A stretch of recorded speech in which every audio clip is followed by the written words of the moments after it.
everybody, and welcome back to the Creations of Gildmoor. Today is going to be a day. Say hello, everybody. You sound so dead. I'm not dead. Hello.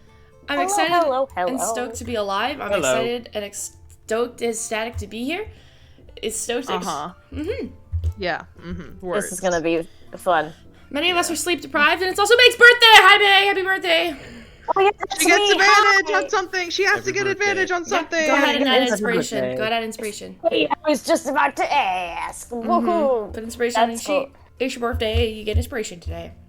Woohoo! Birthday inspo. Yeah. Okay, let's jump into the recap. Last time on the Creations of Gildmoor, you guys encountered Bounty, Rhett's little funky weird dude, who attempted to remove the medallion from that was embedded in Nev, but it didn't work. In fact, regardless of this creature's seemingly intense powers, you got told by him that because Nev had completed the ritual, she's slowly turning into a corpse as she transforms into Orcus's champion. The only way to remove it is with the help of a very powerful healing spell, something that you're not going to find just anywhere. You guys decided that this was extremely off-putting and upsetting, and you decided to see what the Covingtons might have to offer, and returned to Frankfurt and later Ashdonia. Along the way, you all came across some dueling manticores. Particularly one that was attacking a female and a set of cubs. You managed to kill the male, save the female and her cubs, and in the forest, a couple lucky of you got to see a unicorn that seemed to be very pleased with your work in killing the Wendigo that was plaguing the forest.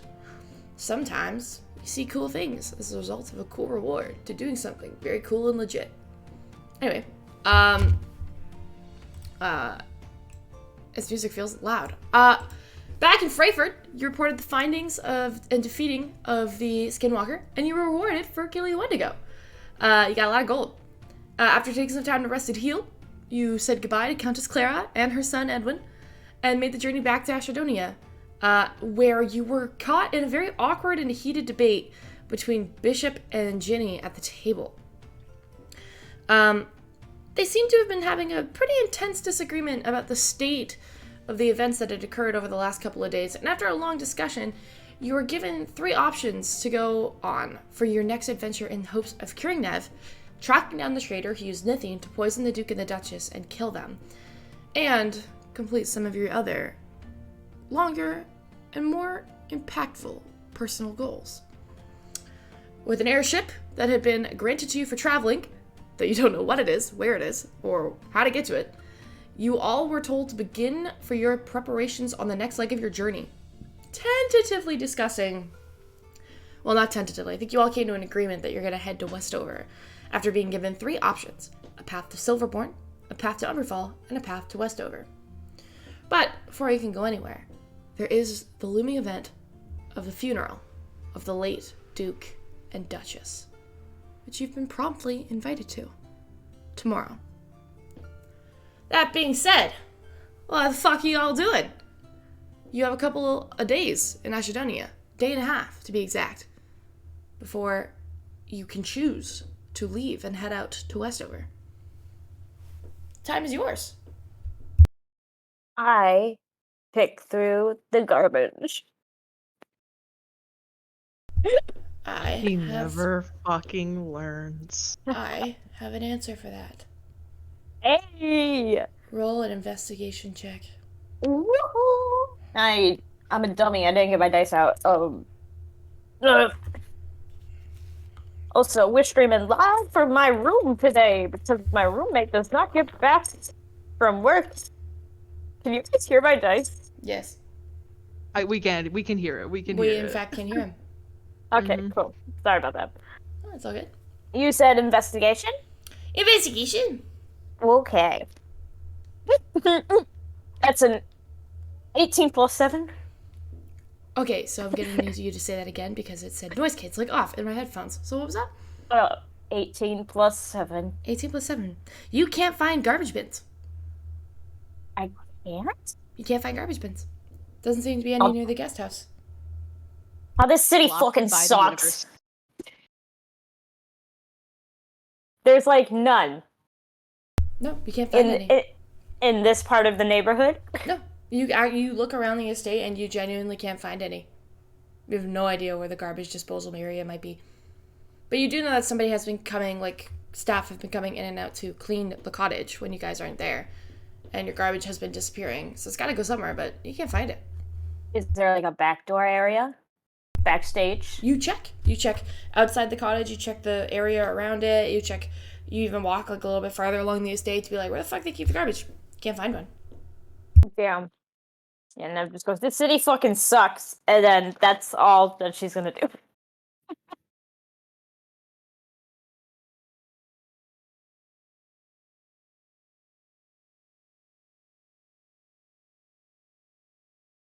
Is that the end of? Yeah, that's the end of what I'm doing. Okay. Sorry. That's cool. Can I go find Cecilia and talk to her Sure. for a little bit? Yeah, I want to do that. Sure. Where do I You look? would see her on her way out. On her way out? Yeah. But she stops Okay. for you. She runs up, like, not really out of breath, just kind of like a light jog, and says, like, where are you going? I'm headed to my study at school. You I'm you going have a to study here? I share it with a few other apprentices at the academy. I'm just going to collect some notes. Would you like to accompany me? Well, I was just about to ask to come, so sure. All right. And Cecilia will take Coraline to Lockwood School for Talented Young Minds. Oh. Okay. You begin to leave the gated palace areas all around the Cerulean Manor. And you walk west. Coraline, you've seen a lot of Ashedonia. But there is a lot of Highbury, the wealthy upper crest area of Ashedonia, that you have not gone to. Mainly due to its incredibly, I guess the word would be slightly off-putting section of the city. Where there's just, like, a lot of guards and there's a lot of people, like, unless you're supposed to be there, it feels off-putting. Like a gated community. Exactly. Yeah, that gives the vibes. Are there, like, any, like... There's probably, like, elves and stuff, like, walking around, like, doing stuff, right? You see elves, but it's less segregated in terms of race and more just, like, segregated in terms of class. There's a very heavy crest of, like upper crust members of society. You see fancy clothes, no traces of armor in sight on most of them. Most of them do have some kind of magical orb or have something of practiced magic and spell casting. But you see people who just seem to be wealthy and come from money in general as well. There's a section where you kind of pass through and there's like a little fountain in the center of town. And there seems to be like two students with these very elegant looking rapiers who are fencing. Like, it's not even dueling for the sake of practicing the craft. It's literally a sport. With these like high value, like medieval Lululemon kind of suits that they're wearing to kind of like go back and forth with each other and joust. And you see that one of them is a goblin, a very well-ordained goblin, and another one is a halfling, so they're about the same size. And this is, or a gnome. Sorry, it's a gnome, not a halfling. It would be a gnome. And the two are kind of just back and forth, kind of jousting. And then you get to a portion of Highbury with a sprawling roundabout entrance coated in beautifully polished cobblestones and flagstones, and what looks to be an old castle, but a castle that has been refurbished and repurposed for something different. There are several towers, 4 exactly, catering around the outside of the buildings, with big glass extravagant windows and dark stone with ivy coming down the sides of them. and a little flag just above what looks like the front gate. No guards or anything, just, a flag above the front gate as what look to be young people mile in and out. The flag itself is very simple. One half of it is blue, and one half of it is red. Coraline's like looking at all this, like amazed, but also feeling very self-conscious about like seeing everyone in their clothes and looking down at herself constantly, just feeling a lot out of place. And then she turns to Cecilia and says, like, how much is the tuition for this place? I don't know. You I've never asked. You never asked where your money's? No. Oh, that seems a little irresponsible. Well, I don't think I pay tuition anymore, since I'm not studying, in the sense I'm not taking classes anymore. I'm more so doing research. So, yes, they're like, there's a whole system of research grants, and all of them have to be approved by an ethics board. It's a very long process. This seems like a place with very long processes for everything, even as much as getting dressed in the morning. So maybe it's for the best I don't know how much any of this costs. Okay, and Cecilia will lead her to where she works. So here is my question for you. For who? For Cecilia.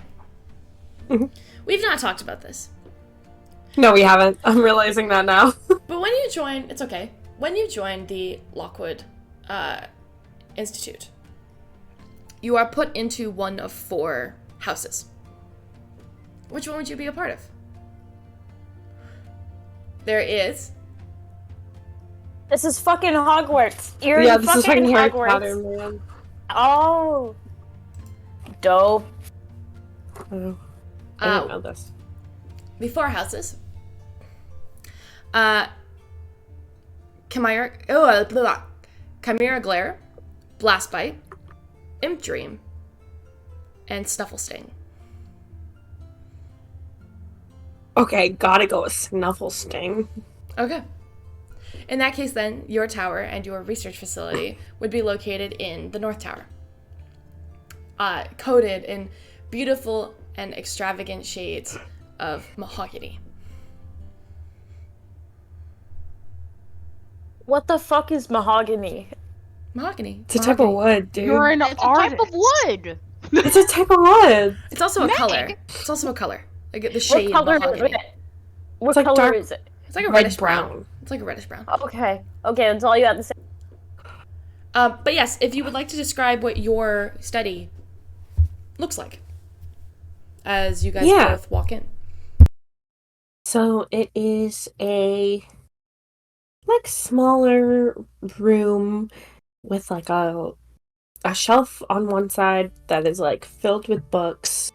There's probably like 2 or 3 desks in different corners of the room, littered with like different papers and like maybe vials and stuff, because this would be like a shared study space, like a TA. And she would kind of like lead to her side, like a far corner of the room where there's like a little window that looks out on the like gardens, and the desk itself is like covered in like very neatly stacked like thick leather tomes and like graphs and sheets of paper and ink, and then the desk itself has like a million little drawers that are like full of components. Yeah. It is quite a beautiful space. At least for studying, I think. Is that what you do here? Research, yes. Research. I did read into a little bit what you researched. I'm sorry if that's a little forward, but I did know you before we actually met, so I am That quite is. curious. Mhm. So I know you do that turning back time thing a lot, which has been very helpful, but What if you could? Yes, chronomancy. I how'd you studied get that. interested in that? How'd you get Oh, into that subject? I mean, well, when I began here, I could choose any school of magic that to focus on. We learn a bit of everything, but the purpose here is to become an expert in one, and well, it was chronomancy was the one least explored. There are very few chronomancers, and even what we know is just really at the beginning stages. It's a completely new territory in terms of arcane research, and I was drawn to that. so what you're saying is there's not many masters when it comes to this whole time magic, what you call it. No, not at all. To that answer, Coraline kind of like her ears droop a little bit and she gets sort of like a faraway look. Looks sort of sad and frustrated. And she's like, well, that's unfortunate for me. What do you say? Uh, I think you're. How do you pronounce it? Chronomancy? Yes. I really think it's interesting and it really could help a lot of people. I know one that would benefit from it if it could help reverse his ailment, but I don't think that'd be possible since not a lot of people know much about it. Well, just because there are no living high level chronomancers, um, that does not mean it is a fruitless study. I'm not saying it's fruitless or anything, just I wish there was more knowledge so I could get what I need done faster, you know? I'm running out of time. Well, unfortunately, with many things of this, there is not a quick fix because the subject is not well studied. It means you will have to work harder for the gains that you seek. And Ah, she kind of gives like a tense smile. really tense. Oh lord. Uh, Coraline like tilts her head. Like, does she notice like the tenseness in her like smile? Uh, Is it obvious, or are you trying to like hide it? it's Cecilia does not hide Okay. anything. So it's clear on her face then, is what you're saying. A little. It doesn't look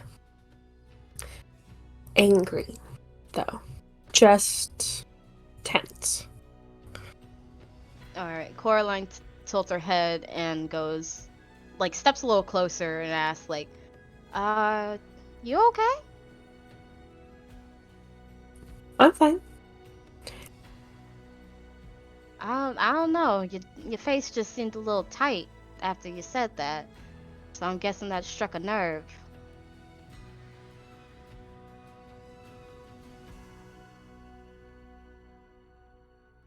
Hey, Luffy. Many people want quick fixes.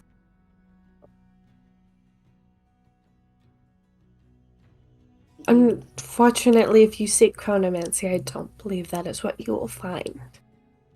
There really is no quick fix. Not with this. I guess it's the same even with magic. Time takes a toll on everything. Unfortunately. I'm It's the sorry. one. I didn't. It's. I I'm not didn't. offended. I I'm not didn't want to think offended. of it was like I was trying to find a quick fix or anything. I mean, I am, but I'm not trying to make it so your studies seem unimportant, if that makes any sense. I'm not offended. Unfortunately, time is the one inevitability. Time and death, of course. So, it's just.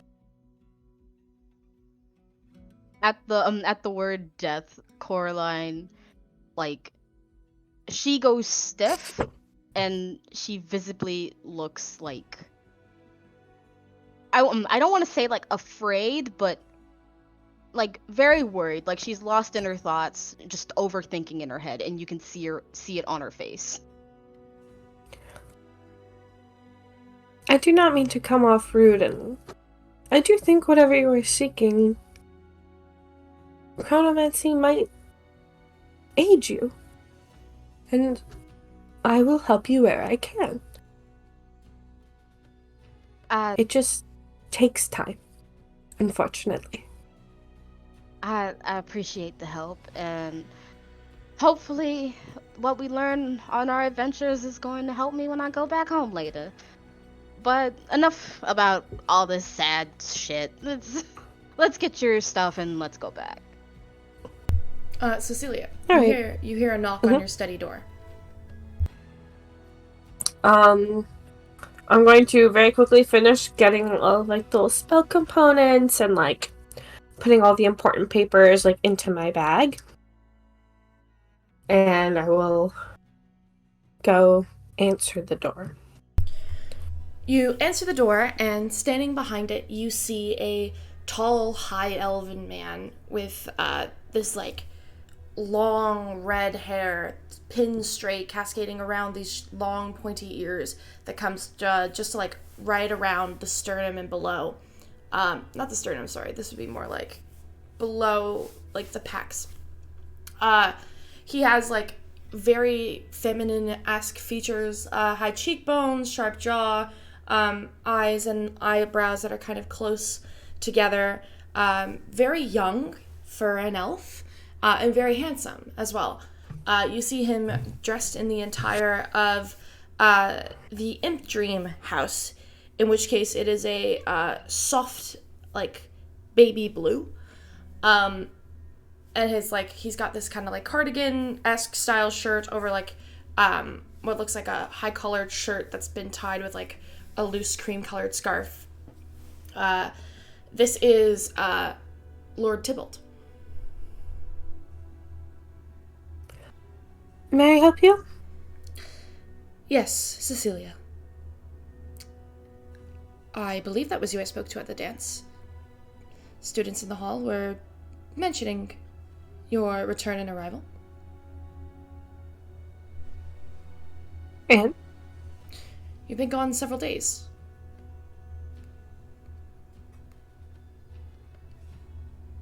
Yeah. Well, I don't believe I need to remind you of your tenure here. No, you do not. I came to inform you that I will be preaching at the funeral tomorrow.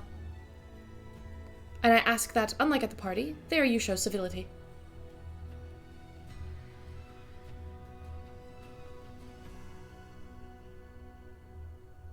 I think Cecilia is going to laugh.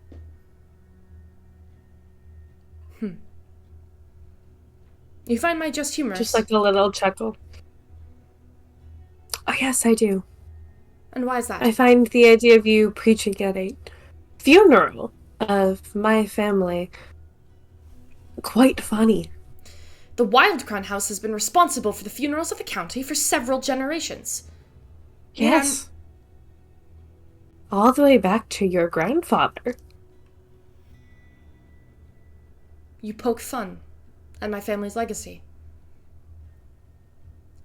Even after all these years of being students together, you still poke fun at my family.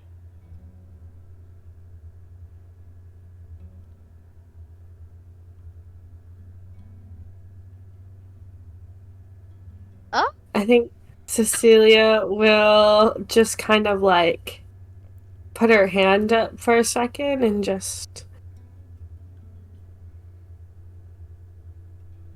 Tybalt, don't dish it if you can't take it. And she will motion for Coraline to follow her out. He stops you with his hand.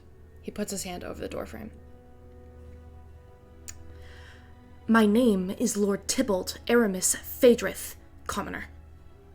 And if you want to address me as anything, it will be as such, regardless of how you feel about my lineage. Commoner, what do you think you're talking to, pretty boy? He looks up and addresses you for the first time, and looks at you, and is just standing there with a raised brow.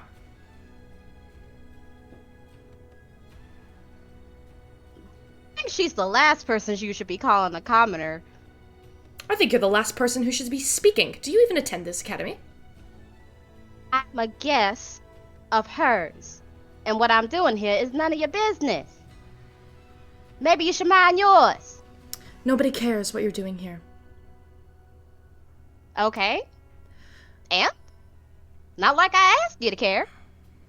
You inserted yourself into this conversation. It's making you look incredibly stupid. And maybe next time you'll learn to hold your tongue.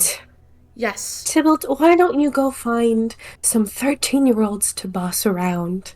If you'll excuse me, I have things I must do. Preparing for a funeral. And she will lead Coraline away. As you walk away, locking the office before she goes. Okay. You lock the office, you step out, you begin to walk down the hallway. As you do, he snaps his fingers. The second his fingers snap, the entire upper side of your dress is coated in a rainbow multicolored pattern, ruining it. Prestidigitation. He does it again. Prestidigitation. He does it again. Prestidigitation. Oh. I could do this all day. Should I deck him? I'll do it. No, it's I'll go to all jail. right. I've never experienced all prison right. before. I'd like to see You you don't try. Want to. Don't worry about him, Coraline. He's a 13-year-old boy trapped in one of a... What are you now? 120? A bit old to be parading around the school. Older than him? Shit. I guess I have more life experience than this motherfucker. I'm 24.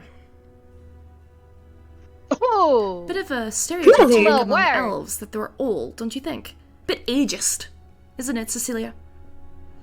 I'm just quite surprised. Only 24? Honey, use some retinol. And she's gonna walk away. He watches Coraline's, you walk laughing. down the hallway, and as you begin to walk down the hallway, he calls out after you. Just remember what you're working towards, Cecilia. Wouldn't want all of it to go to waste for some mercenary scum from the bottom of someone's shoe. See you tomorrow. He does talk too much. She's not even listening. She's just chatting with Coraline now. Okay. Tybalt leaves your eye space.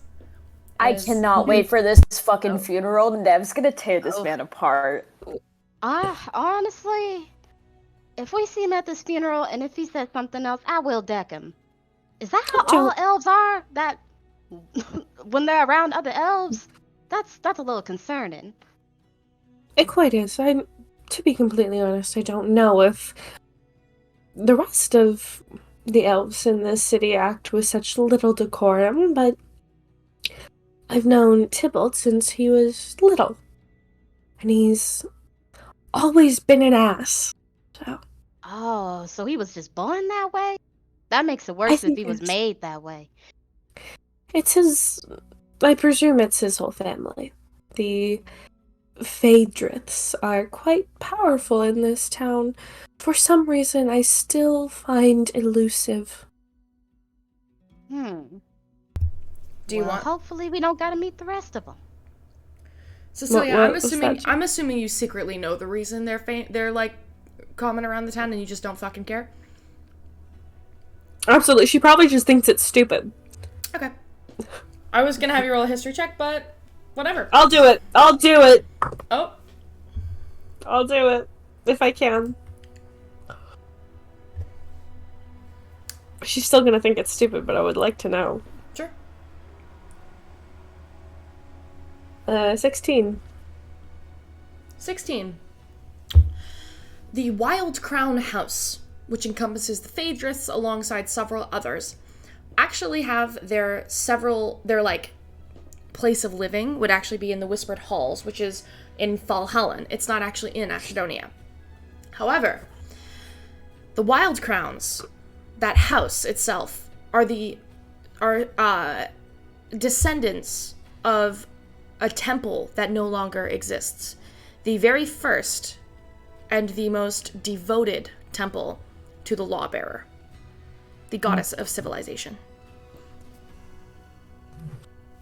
Okay. That I think you have told me this before. Yeah, that sort of thing carries So I quite the remember. weight. Yeah. Celia still thinks it's stupid. And she will whisper that to Coraline once they leave the grounds, and really, I mean, he really just is a spoiled little boy from this very important house, and he occasionally, at social events, does his best to imitate what I can only assume is one parental figure he idolizes, but doesn't hug him enough. And Oh. I don't take it Parent personally. issues. For sure. Something's not right there, Anyway. Oh, something's definitely not right. And if you don't have family love, then that'll fuck you up for life. There's no going back after that. Absolutely. Absolutely. Anyway, I really don't take what he says to heart. So, as much as you're better than that. Oh, I know I'm better than him. It's very obvious. I mean, he spends all this time flaunting in my face that, oh, you should be doing this, you should be doing that. I've never actually seen him study. That's odd to me. Anyway, as much as I appreciate your support in this matter, he will be civil tomorrow. Right, with all the upper crust at this funeral, so I would very much appreciate it that you too do not let his arrogance bother you. Oh dear, you ain't gotta worry about me. I'll be just fine, as long as he doesn't say something in a nice, nasty manner. Southern Oh, he won't. kindness is all I got, and I can get rid of it in a heartbeat. Thank you. I do appreciate that. Hopefully he won't do it in the speech. I don't think he would. You'd be surprised how sneaky people can get when they're trying to be deceitful. Perhaps. But we'll see. And then, Indeed. yeah, Cecilia will... They'll walk back to the guest house. I will say, though, on a final note, don't tell Nev about him. We might cause some trouble that we can't get out of. Oh, I was not planning on it. Good. That'll be the best for all of us. Okay. What is everyone else doing?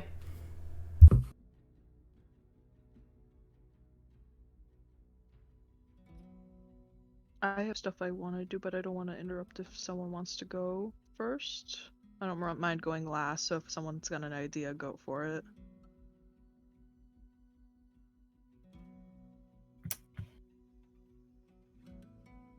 I think that's a no. Yeah, can anyone speak?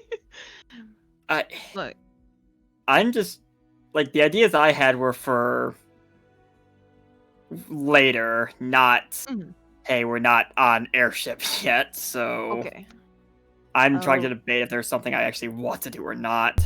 Okay, that's fair. I just wanted to know before interrupting someone. You have the thing with Oh, go ahead. I was just gonna say real quick, Mirabelle's definitely rattled by the whole reveal that, yeah, we might be going after the Syndicate, her former employers. So she's still kind of coming to terms with that for reasons still currently unknown to the party in full. If there's anything anybody wants to do in terms of getting supplies or getting anything that you need for 2 weeks aboard an airship, you will not be in civilization for some time. So think on it. Then I think Rhett would definitely get some stuff for the trip. Like, probably getting with Aurora's help. Because, if it's heavy stuff, or if it's a lot of stuff, you're just like, Aurora, please carry, I can't carry it. I could put whatever amount of money for that as well. I'll just get stuff for the travels, like necessities, like food and stuff, I guess. Oh, I should be clear. You are assuming that the Covingtons will be covering things like food. I just meant more like if you want to shop for anything or pick up anything specific, now would be your opportunity while you have Newmarket near you. Well, since there is no garbage cans apparently in this place, are there any shops that look of interest nearby?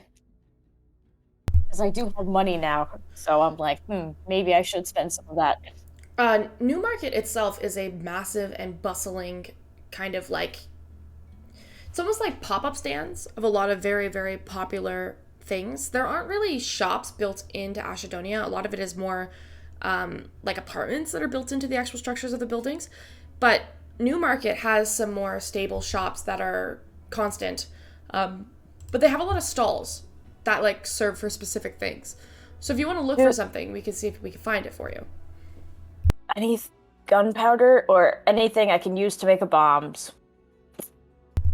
You used to make bombs. Make a investigation check, and I will roll for that. do. So for inspiration, how much do I get for that? Because I get inspiration today, right? Just once? Yeah, it just lets you roll advantage one time. Oh, so you okay. could use it now, or you could save it for later. It's up to you. Let's see. Okay, I mean, I didn't roll too bad. That's a... Man, that's high. 16 plus 7 for investigation. Okay. You look around the shops, and you can't find any, like, semblances of, like, gunpowder. You can find, like, you know, it's kind of like, you're not gonna find a place that, like, sells bombs or, like, explosives. Well, no, obviously, I'm not looking for, like, somewhere that sells bombs. I'm looking for somewhere that, like, sells things where I could use to make bombs. Yeah. And for the most part, in the section of Newmarket, you can't find anything specific to, like, black powder or anything that would be used to, like, build and craft bombs. But with the with that high of a roll of 16 plus 7, you do hear these two teenagers talking in an alley. And they're having a low conversation, and you catch the gist of it.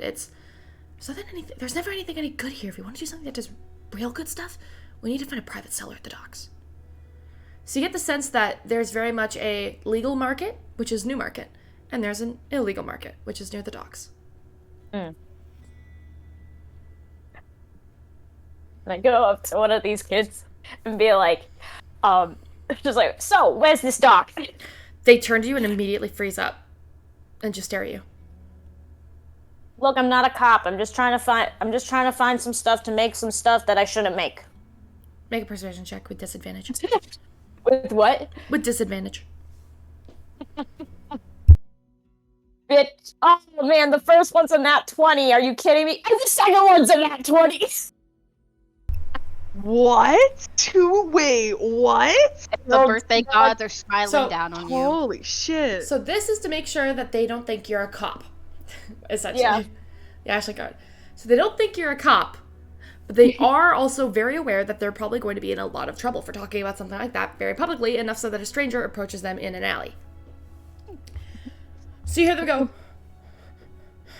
anything, the doctor's just really bad, and you can go there if you want, they're all the way over there," and they just take off running. Fucking kids. And then I was gonna go and try to figure out where the fuck these docks are. Well, you gather from what they're shouting that, like, it's the docks, like the big ones. Ah, okay. Likely, just from the way that they're like screaming about it, like it's like some kind of big thing that they're not supposed to be talking about. You could probably shimmy a gather that it's the docks, like the less patrolled docks, which would be near south of Cobblerhold in South Mile. So there's like the Delsworth docks, and there's like the other docks that are along the shore on the other side, less patrolled. You've been there before. Oh, was that the tavern we went to pretty early on? Yep, sure was. Oh, sweet. Okay, cool. So I already kind of know the area. I guess I'm gonna head over there and just look around. Okay, let me see. The Delsworth docks. Port Germain is the big upper crust dock where most of the big ships come in. South Mile has the Delsworth docks where you've been before.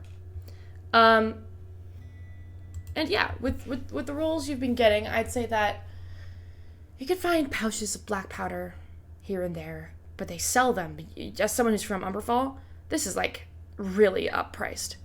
Likely because it's very illegal and it comes from abroad. But you can buy a pouch of black powder for like 100 gold pieces. Jeez, absolutely not. Just like, I'll just wait till I get fucking home. Okay.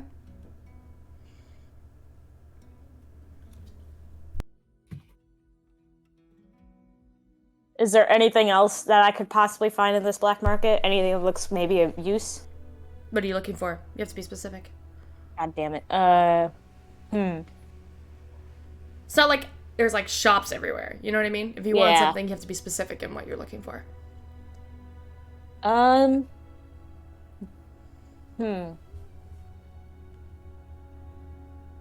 Any kind of magical items, I'd say? Magical items. Yeah, let's go with that. Yeah. Make an investigation check. Jeez. Oh my god, this dice is incredible. 18 plus 7. Okay, one sec. You didn't let me go through the trash, so I'm doing this the old-fashioned way. Okay. You find, there's this gold chain that, somebody is trying to pawn off. It's like, it looks like a full, like, you know, like a chain, like a thick gold chain that goes around the neck. Someone is trying to sell that. You also find, let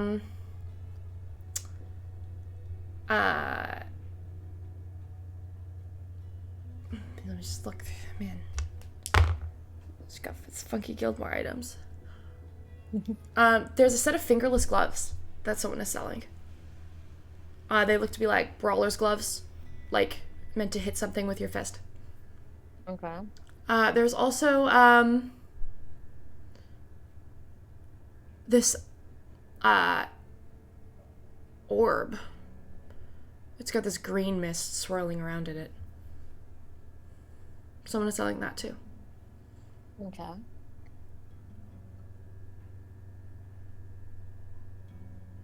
How much are they selling that green orb for? The green orb is being sold for 3,000 gold pieces. Jeez, nope. It's actually, this is the woman who's selling it. She's got a very gravelly voice. It's actually worth a lot more than that. Just can't sell it anywhere else.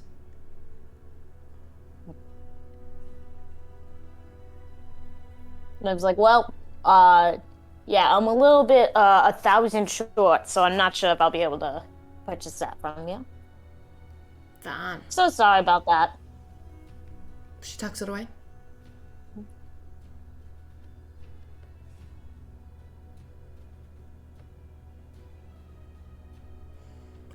You're not gonna try haggling? Nev's not a Nev, surprisingly, isn't too much of a haggler. But you ain't gonna try and steal it? Bitch. It's a pretty big thing to try and steal. It's like a big fucking orb. It's not like a tiny little thing that fits in the palm of your hand. Like, she's holding it with 2 hands. Yeah. Like a fortune teller's orb. Oh my god. Nev is tiny. She's always trying to call. compensate for something. Fuck you. Nev asks, so what's it do, though? Brings a plague upon your worst enemies.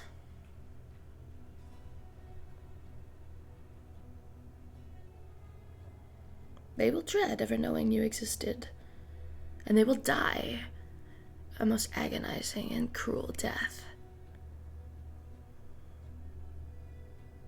That sounds very interesting. Hope you can find a buyer, though. And then keep wandering. Sure. Any of the other 2 items, or are you not interested? What's that chain do? Makes you look badass as fuck. No one will screw with you. Is that all it does? Does it need to do anything else? Yeah, I'm not much of a jewelry person. I kind of stopped that after a bad experience with the last chain I wore. And like, she kind of like picks at the amulet that's like embedded in her skin now, like through her shirt. Hey, sounds like a you problem. But don't make it mine. And he walks away. Yeah, it is a me problem, and then walks off. Yeah, so I guess the last thing, if anything, Nev can look for bullets. Oof, that's a tough find. Go ahead and roll, but bullets for which? What do you mean? Bullets for what?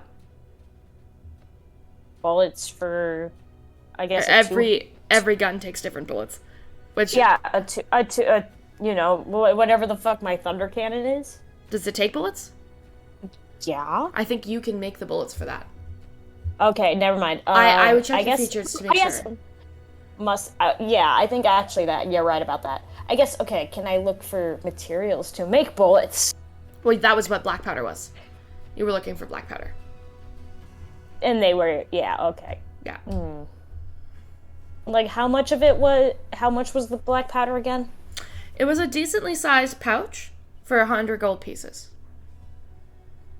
Now remember, buying bullets off the market are cheaper than buying the materials to make them. But that's because you as a mechanic and a tinkerer can make bullets do different things if you make them from scratch. When you buy them, you can't modify them. It's very hard to. You tried. Didn't work out so well. Yeah. No, I'll buy a pouch of that black powder then. Sure. Knock off 100 gold pieces. Yep. Cool. And that's my shopping trip. All right. Anyone else? I guess I want to try maybe doing a little bit of shopping for Mirabelle. She needs something to take her mind off of potential future syndicate run-in. All right. What are you looking for? So, when I leveled up and took my subclass, Mirabelle gained 2 new tools toolkits she's proficient with. I want to see if I can find either one of those, preferably both, but if I can't find both, I will settle for at least one or the other. Which of the 2? Either a disguise kit or a poisoner's kit. Okay, so the disguise kit is real easy to find. Just knock off the gold that it costs in that inventory, and you can have that no problem. The poisoner's kit, you'll roll an investigation check for. Because that shit is hella illegal. Hella illegal. I had a feeling.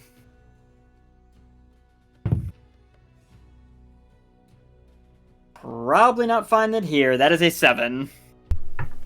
No, you can't find anything like that in the market. You see a lot of herbalism kits, but nothing poisoner. Or nothing to make or craft poisons. I guess with that, Mirabelle will just settle for the disguise kit and maybe try her luck finding a poisoner's kit somewhere else then. Alright. Anyone else? Is that the end of your shopping trip, or is there anything you still want to do? I mean, that'd be the end of Mirabelle's if anyone else wants to go shopping. How much are magic potions for, like, healing? Are you looking specifically for the standard potion of healing? Yeah. Okay. Just a standard healing potion is going to run you 175 gold pieces. Oof. Just wait till we get to Umberfall and everything will be marked down. I,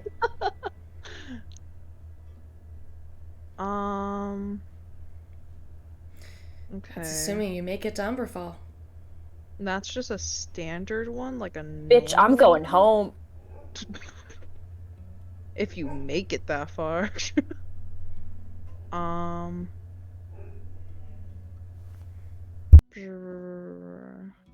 Okay, 175. Yeah, we're going to Westover.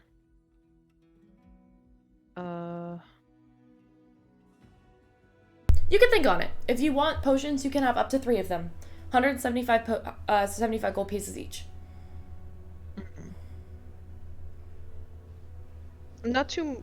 Not sure if I want to like roleplay it, but could Rhett try and flirt with whoever if the person's like of like normal age, or like can haggle with them? I believe the shop that sells potions in the market is a little girl and her grandma. But you can Okay, never mind. you Then. could just be cute and see if that gets you anywhere. Yeah, cute. That'll do cute then. And make very sweet to the old lady. Make a persuasion check.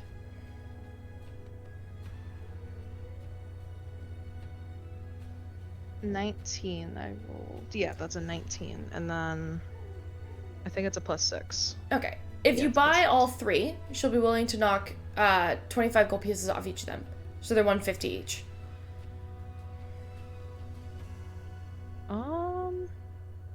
He'll take one. Well, one of them is 175. If you buy all 3, She'll Sure. make them all 150? she'll make them all 150 instead of 175. Oh! So all 3 are 150 now. Yeah, if you buy all 3. If you buy 1, Oh! it's still 175. If you buy 2, Oh, it's 175. I'll buy all 3 for 150 then. Okay, so 150 times 3, knock that off. And add Wait. 3 standard potions. No, healing. wait. Times 3? Yeah, 150 each instead of 175 That's- each. That's what I was asking if it was cuz I was like No, sorry. So it's 150 for each potion if you buy all 3.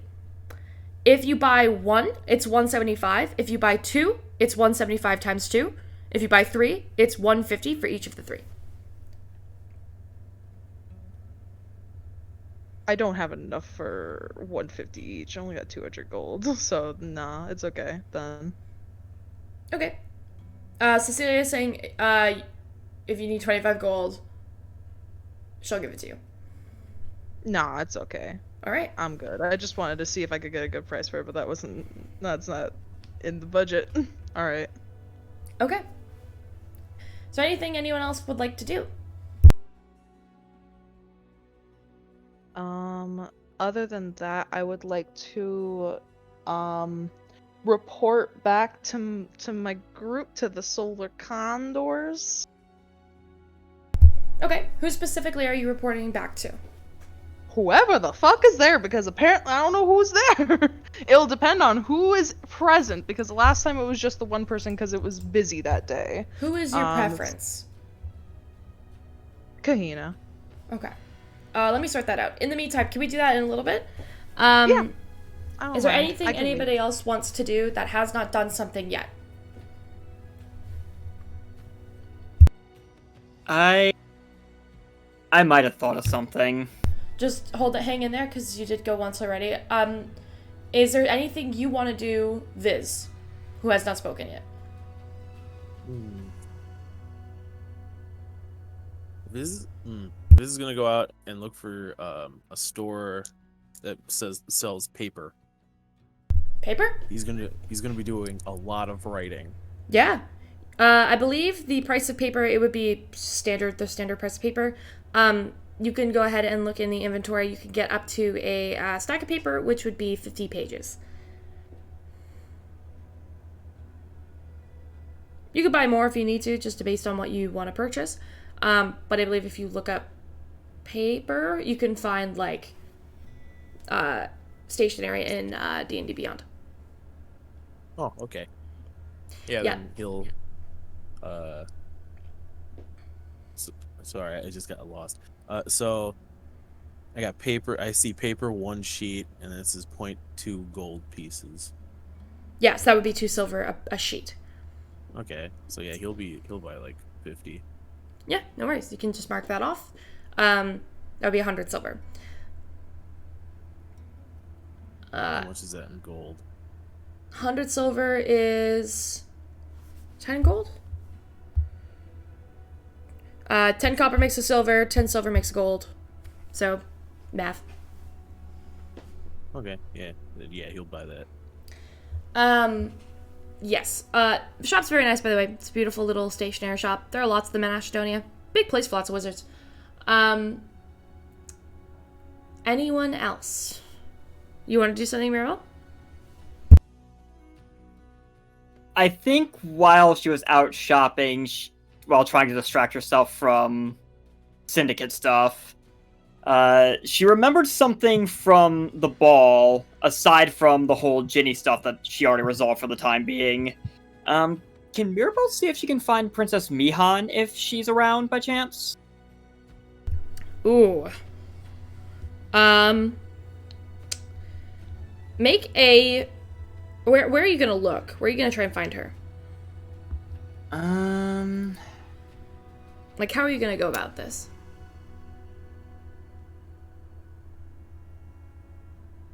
I guess she might ask maybe one of like the castle guards if she's around, since I think Mirabelle would be working under the assumption that she might still be around from the party, at least for the funeral. So maybe if that's the case, someone would know where she is. Sure. So you approach a guard. The guard kind of looks at you curiously and just kind of says, "The princess left town immediately following the ball. Her father deemed it unsafe for her to stay in the city." Fair enough then. If you're I was looking hoping- for somebody who does know information about Princess Mayhan, I believe she and Bridget, Lady Bridget, exchanged contact information.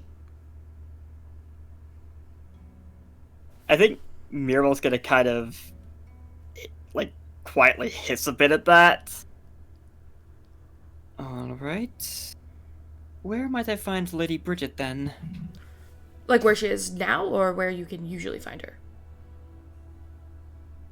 Either or. I suppose I'm in no rush. Well, you can usually find Lady Bridget in her quarters, or you could find her in the Cerulean Library. It'll be in the west wing of the castle. Thank you very much. And I guess she would probably go maybe just hang out at the library, see if Lady Bridget shows up. Sure. We'll get you in a bit. Right. You are returning to the base of the solar condors. Yeah. When you enter, it is shockingly empty. There are very few people lounging around. You don't know if it's just the time of the day or like what's going on, if it's busy. But Kahina is in. He knocks on the door. You, after a short, you hear like what's kind of like shuffling from behind the door as it's shut. And he's also gonna listen. Is there anything else going on in there? Make a perception check. Okay. No. Yeah, it's like very low. It's like, yeah, that's low. I rolled a 5. Okay. You hear shuffling from behind the door, but doesn't seem like anything in particular. Although after a moment you do kind of just hear a very kind of quiet, like not quiet, sorry, firm and curt. You may enter. He enters. Kahina, darling. You walk in. You see standard office. There's some furniture in the corner. It looks like a very normal office space, which is off-putting because the person in it looks anything but. 6'3" individual. She's dark skinned, these like dark long dreads that kind of come down the shoulders. There's a few gold ones that kind of cascade through the hair and down the chainmail armor that she's wearing. And there are these kind of spiked shoulder pads that kind of sit up on the corners there. On her forehead, you see a golden symbol that you see all the time. And her eyes are kind of this like ambery gold with these like feathered patterns around them that look like tattoos. She kind of twists her mouth when she looks at you and goes, "Right, take a seat. You don't come in here." I didn't get to see you for a while. Well, things have been busy, to say the least. Busy how? He's like curiously like got a like coy smirk on his face. That is above your pay grade, soldier. Sit down. Clearly you have news. He will sit. Make perception check. And okay. Just take a seat. I should take a little sit. Make a little roll. Okay, that wait, natural 20. Okay. Natural 20. There are a pile. I gotta sneeze so bad, bro. Hold on. Kahina sneezes and the papers go flying. Oh my god. Oh my good lord. Okay. There's a pile of papers, a stack of papers, messily organized, and you can see Kahina's handwriting in this like dark red pen that's kind of scattered all over it. You see that it is labeled Project Maverick, and she swipes them, slides them into a desk as you sit down. He raises an eyebrow but says nothing. Okay. Kahina does not sit. Instead stands and leans over the table. Her arms kind of outstretched as she looks you over. Let me just check something. Successful then, were you? Good job, soldier. Thank you. Did you have any ill faith in me? Yes, plenty. Lots. Why would you do this to me? Because you are talkative and the other one is very clumsy. Rhett raises an eyebrow. Okay, she is not clumsy. But me talkative? Yes, I can say that. What You news should have do you seen her bring? on the dance floor. The dance floor, now that I would pay to see. He will fill her in on the fact that it was Bishop, fill in what Bishop asked them, where they went, to fight the Wendigo. He'll fill her in on that. He'll fill her in also on the fact that Bishop set them up to work with other people. He will make that aware to Kahina. He will also let her know who those people are. He doesn't hide the names of the people. Okay. And yeah, he'll explain what happened with the Wendigo situation, and then he'll also explain who they speculate could be part of it. So that would be the Mutilator was one concept, but really we're leaning more towards the Brass Wrench and the Syndicate.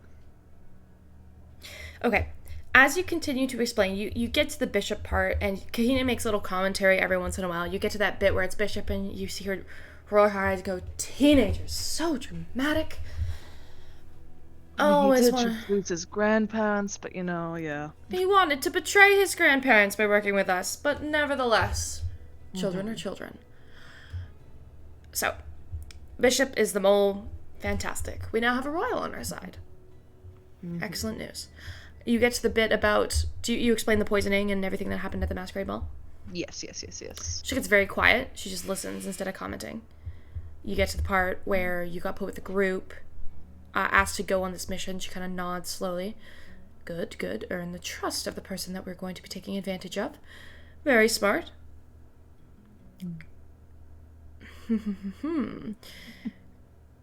Seems like you've gotten yourself into quite a mess, soldier. A little bit. It's a fun mess. It's a very interesting mess, but yeah. You gave me a bit of work, Kahina. Well, wasn't my intention, but now you're in it. And now you're more valuable to them than you are to us. That doesn't mean I can't make use of you too, though, soldier. You're on this mission, effective permanently, and you and Aurora will stay stationed, working under Lord Bishop until I say otherwise. Wonderful. Exactly what I was hoping for. Good. Because the political climates of things are changing, and they're changing quickly. Every person we have inside is another person we have working for us. Interesting. Is there any people maybe I could keep an eye out for? I know that a little friend was definitely part of it during the ball, I found out. You know, soldier, you really should stay away from some of the seniors conducting their operations. Hey, I stay clear, just people are obsessed with me. Next time, don't try to blow their cover. Are you Was clear, never my soldier? intention. He does a little, like cross on his heart.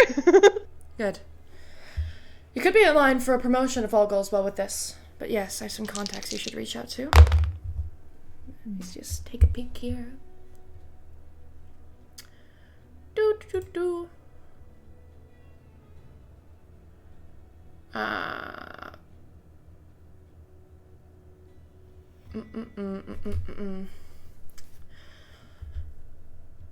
have a contact working for the Golden Herald. If there's anything going on in and around Westover that we should know about in relation to this assassination, they will. I think I already beat you to that. Who's your contact? My contact is the CFO. Who's your contact? A reporter. Not nearly he as did impressive, say soldier. the name.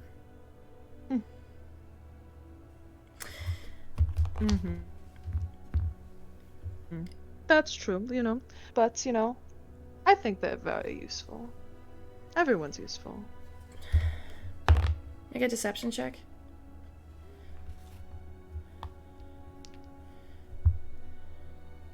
+18 +6. 18 plus 6. Which is...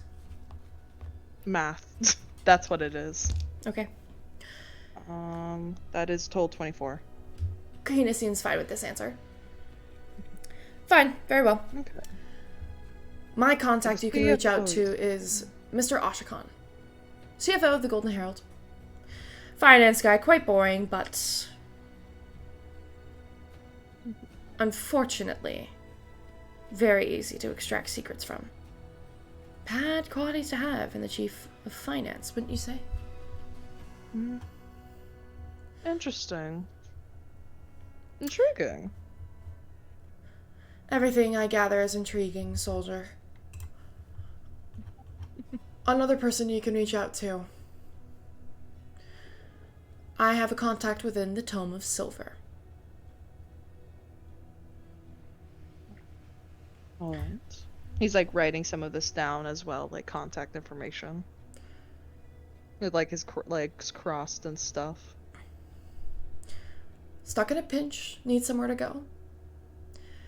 You can contact Mr. Riker. That is, and spells it for you, Reichtor.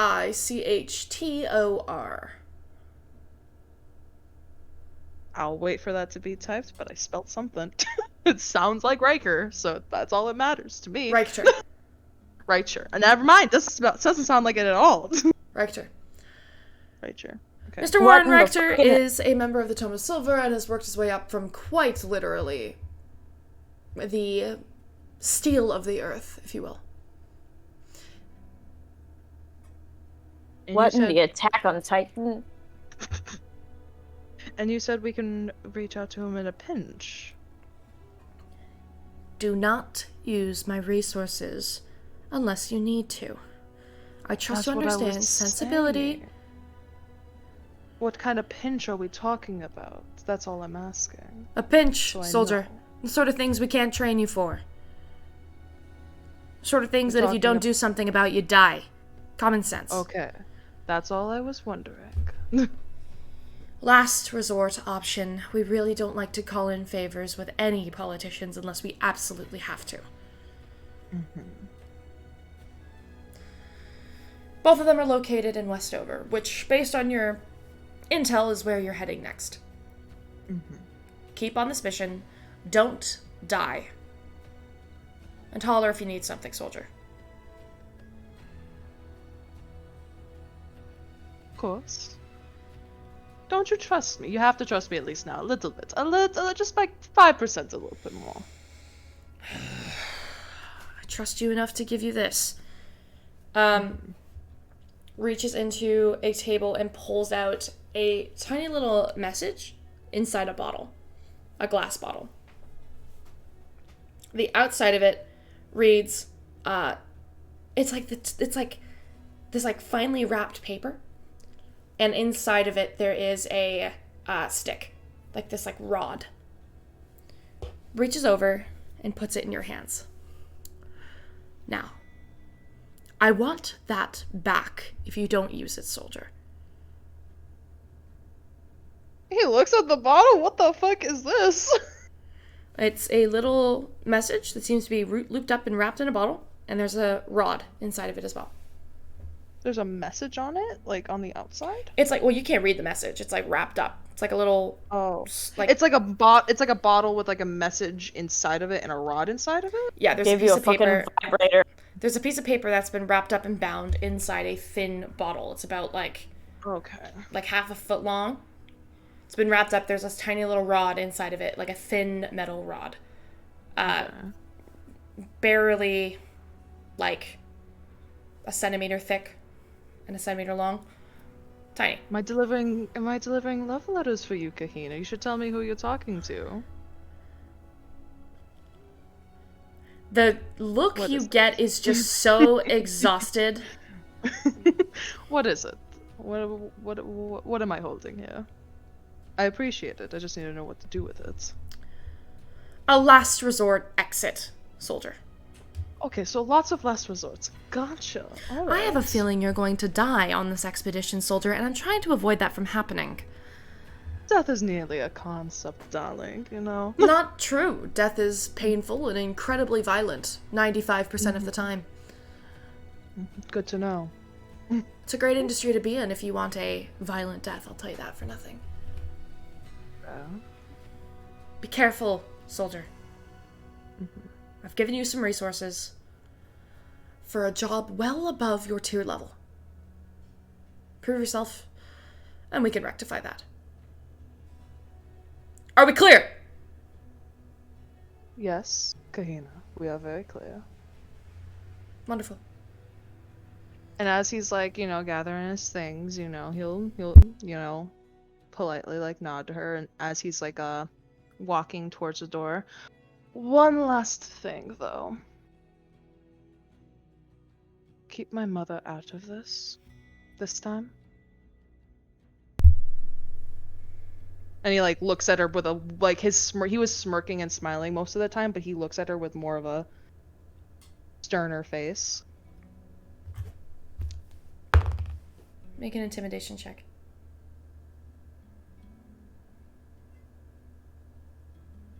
As a 16 plus, let me double check. I don't think I have proficiency intimidation. That's a dirty 20. She looks at you where she still has not sat. Hands over the table, hovering over you. Eyes you. And like, for a moment, you can just feel the ripple of a person with a lot of power trying to manage a way to use it towards something not so obvious. It's an expression that a lot of members of the Solar Condor usually have on them. But as this expression kind of locks with yours, there's a slight droop of the shoulders and a turn of the head, and just the words, "I have better things to do, soldier." Good. And he'll walk out. Okay. And he'll like, when he leaves, he's like, let out a sigh. Oh, fucking Jesus. Oh, it's fucking painful. He's like sweating. Okay. So, anything else anyone's doing? We have Mirabelle waiting around in the library, right? Yeah, seeing if Lady Bridget shows up. You do at one point see Lady Bridget, and you don't see her. You see the giant stack of books that she's carrying that extend up from like just below like her navel to all the way past her head. And you see her moving very slowly as she navigates all of them and just holds them in her arms and is slowly moving through the library, carrying them. I guess Mirabelle will kind of quietly make her way over. By chance, do you need any help with that? Oh my, let me just check something. Yep. All of the books get thrown out of her hands and scatter all over the floor. What the gods was that for, Mirabelle? My apologies, I did not mean to startle you. I'm far too used to the stealth. I think Mirabelle will just start trying to help pick up books, I guess. Sure. You begin to pick up books. What's Mirabelle's passive perception? Passive perception is a 12. 12. Never mind. You begin picking up all the books. And you kind of help her put them down. And, in that span of time, you see Bridget kind of exhale after a moment, hand over her heart. Sorry, I'm a little in my own head today, if you will. What can I do for you? Trust me, I know the feeling. I was actually looking for something to take my mind off of what's going on in my own head, which actually had me looking for Princess Mihan. Oh. Well, Princess Mihan's a lovely young woman. Unfortunately, she's left a couple days ago. Is there any reason that you're looking for her? I happened to dance with her at the party after both you and Ginny, and she happened to be looking for mercenaries to get in contact with. Ah, right. Yeah, I know a little bit about that. Bit of a wild goose chase, but sometimes interests align. You gonna take her up on the offer? Considering I've already been on at least one wild goose chase, and I have a feeling more to come, what's one more? Well, this one would take you far out of Westover, Mirabelle. This would take you through the scathing wilds.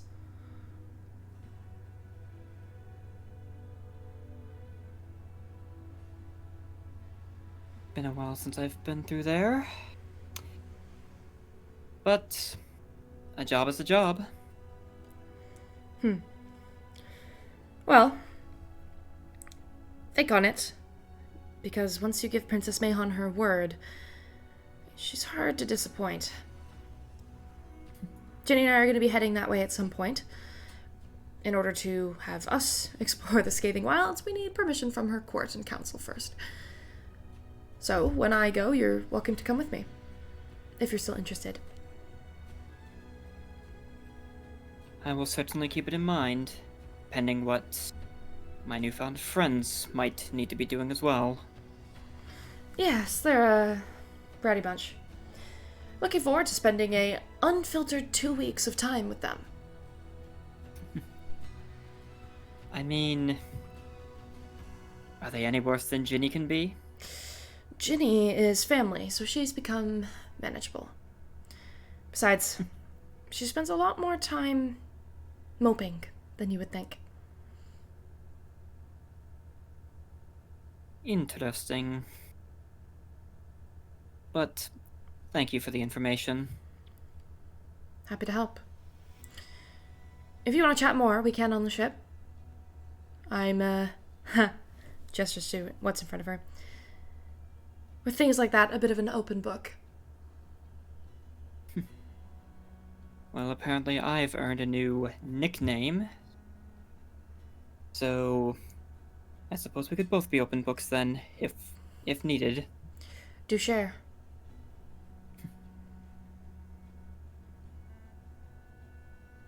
Perhaps it would be best saved for the trip. I would rather not bring down the mood before the funeral. Well, you know what they say about funerals. Death is only the beginning, right? I suppose you could say that. As Mirabelle says that, her eyes kind of subconsciously move over to her right arm. She's trying to keep it as conspicuous as possible, if Bridget's watching her intently. Yeah. I would like you to make an insight check. Alrighty.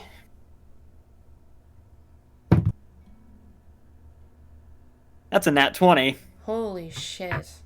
That's what, the third one? Alright. I mean, if you count The fourth, if you count the two technically. meg rolls back to back. Yeah, the my fourth. God. Alright. Bridget says death is only the beginning. And it's like a saying. Like, people say that. And they do it all the time, you know, in reference to, like, the gods and moving on and, you know, what's out there beyond the world of Azaria post-death. There's lots of discussions about it, about where you go when your soul ascends to the next, you know, the next stage. But when Bridget says death is only the beginning, it's not a question. It's not an existential comment. It's very real. It's very grounded. It's very practical. And it's very medicinal. It's said with the tone of somebody who knows it well. Leave it at that.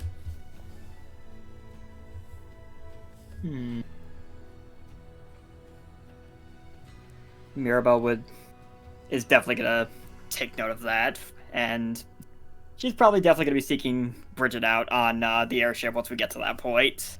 Okay, But I think she'd be willing to leave the conversation at that for now. sure. Is there anything else any of you would like to do?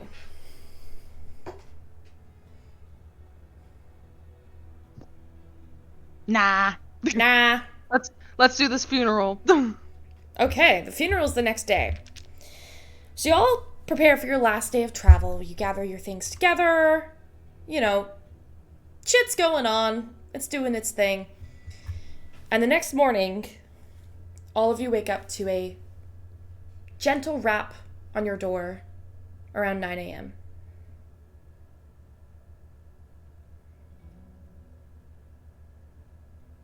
Like the front door. The front door of the guest house. Are we all still sleeping? Nev is still sleeping. Rhett would have gotten up. Mirabelle probably would not have gotten a whole lot of sleep at all, honestly, so she would definitely be up. Nev is loudly snoring and is like And twisted snoring herself on- into and from my memory on you're snoring on the couch because you wanted the couch, the pull-out thing. So you're just in the open, just achoo. Yeah. She's like twisted herself into a fucking pretzel. Rhett will open the door.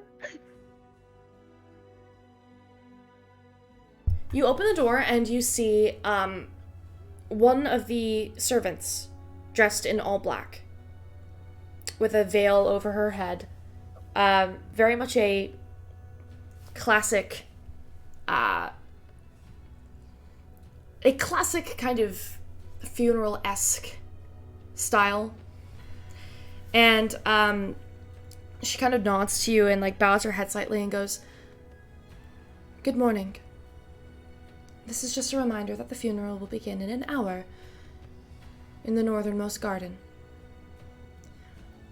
Could you please inform Lady Cecilia that her father would like to escort her?" Of course, darling. Thank you. We'll get ready as soon as possible.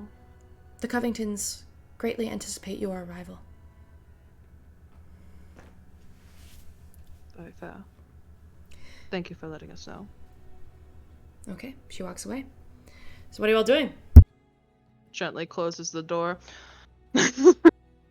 Even though with the snoring in the background, the probably servant heard it. Neva's still asleep. Unless someone wants to wake her up. Rhett looks at this, just like, do I want to die today? I don't know about today, maybe tomorrow. Looking at Nev, debating on whether to wake her up.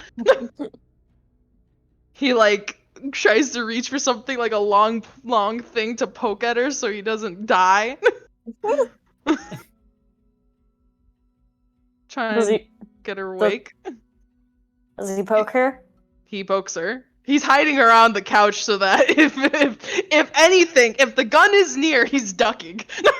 Okay, cool. Well, it's not. She doesn't shoot. She doesn't shoot. But she does cast catapult. Oh, Jesus Christ. She and she throws. She has like a little book that she like was writing in before she passed out, and she's gonna catapult that at Rhett. Make an attack roll. Oh, Jesus Christ. All right. Make a dex saving throw.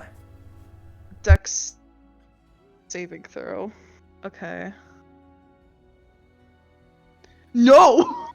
What? That. I don't know if that's gonna make it. Let me fucking see. That's alright. I rolled a 5. Yeah, let me no, see what that's not gonna make it. let me see what my dex save is. You gotta roll damage. That's a 9. Okay, yeah, no, you would have had to get higher than a 15. Jesus. All right, I'm so sorry. All right. What is with Rhett just approaching people to get ready, or like, you know, he just keeps getting either stabbed or hit, you know? Things thrown at him. Okay, how many hit points do you have? 26? Okay, take 13 hit points off. Jesus fucking As Christ, you where get- did you hit me? Rhett, the book hits you directly in the face, and your nose starts bleeding profusely. Your vision Jesus spots Christ. white. You actually double over because your whole face just erupts with pain. Your eyes slowly beginning to get black. As soon after Nev chucks the book, she pulls out her Glock and she's like, "All right, who the fuck did it?" And like just pointing the gun around the room. We have to get ready in a fucking hour. It was you. He's got like my vision's going black. You said? Well, it's not going black. It's just like you had that moment of like Blocky. seeing stars. You know what I mean? Yeah. Rhett's gonna lean his face up so the fucking blood doesn't stop. Try and stop the fucking blood. Mm-hmm. He's probably still in his PJs, so now his PJs are ruined because he's using it for the fucking blood. I fucking knew that would happen. Alright, well at least I didn't die today. He's gonna go to the bathroom and try and fix himself. I think it's seeing all that, Mirabelle will just let out a tired chuckle and just be like, I guess I'll go wake up the others. And then she proceeds to do just that. All right. And Wake up- assuming Mirabelle heard what Rhett heard from the conversation at the front door, she would also probably pass along the message to Cecilia as well that her father wants her. Okay. Cecilia, you wake up on the day that your essentially adopted family is burying their grandparents. What do you do? Cecilia will get very dressed up in black morning clothes. And she will just kind of spend the morning like with hanging around her dad. Not really with the group, just with like the Covingtons. Okay. You join Bishop and Bruno. Bruno has been very busy. And he is, you've known these boys since they were kids, right? He's very he's always clean kept. He always looks fabulous. There's all of that today as well. But there is a deep sense of confusion and loss. That's very hard for you to see on his face that is usually so confident. And similarly, the Earl, Aaron, the boy's father, is a lot more serious than he has been in the past. A noticeable change. He was always the man who kind of smiled a lot. And there's been none of that the last couple of days. It's a shame. Though you understand why.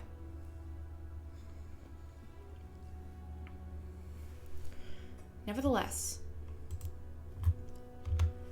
the time for the funeral approaches. Give me 30 seconds.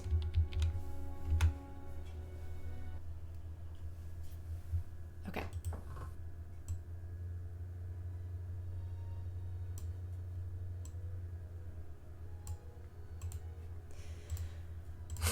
The funeral itself is being held in the beautiful gardens outside of the manor. It's in a back section of the castle, one with these beautiful ivy walls, the stained glass windows of the Lawbearer Chapel that has always been a huge part of the culture of the Covington House and their occupancy in Ashedonia. There are hundreds of people. A lot of them you can kind of recognize from the masquerade ball, from the times where their masks were removed at the end of the night. Lots of people are still here, or have still been in the town, awaiting the anticipation of the funeral.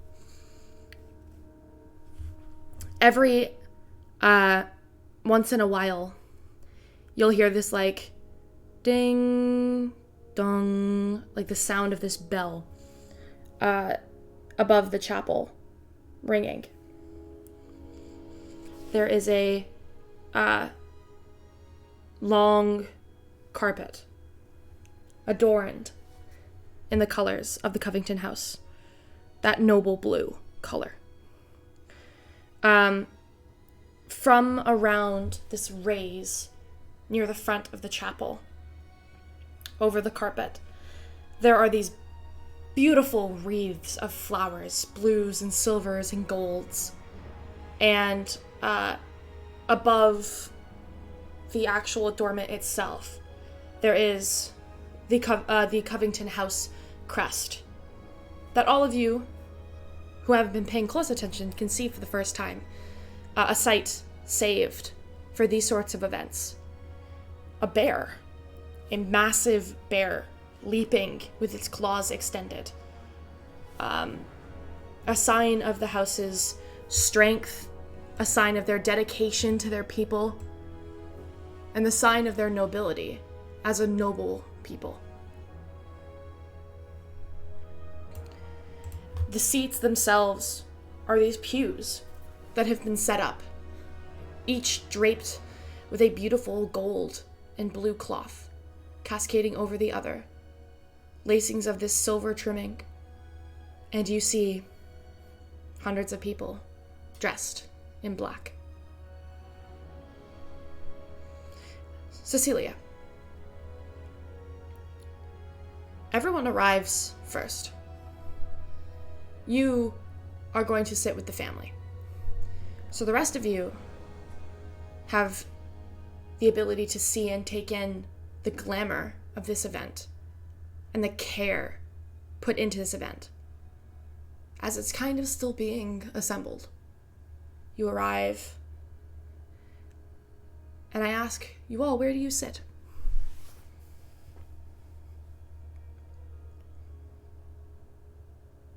Was there any assigned seating, or is it just kind of like, is there like a bit of a visual, like, split between where we should sit and where we shouldn't split or sit? We could all stand off to the side like awkward kids at a middle school dance. No. No. It's very much not assigned seating, but the first 2 rows of the pews are empty, likely for close family. But it's hard to tell who's a noble and who's not. Everybody's kind of dressed in these mourning clothes. You really can't tell.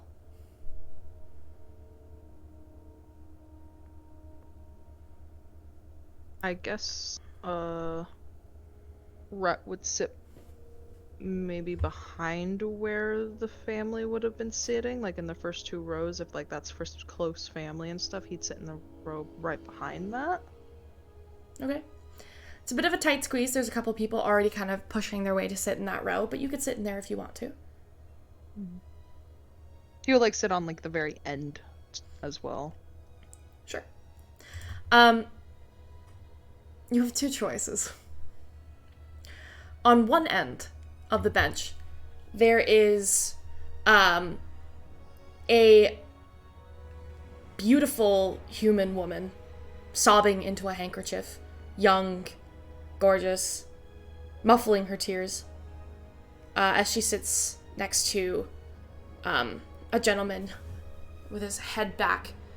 Looks very similar to her in facial structure and appearance, and is just staring straight ahead, completely dissociated. So you could sit on the end next to them, or you could sit on the other side, where you see a whole family of Dragonborn.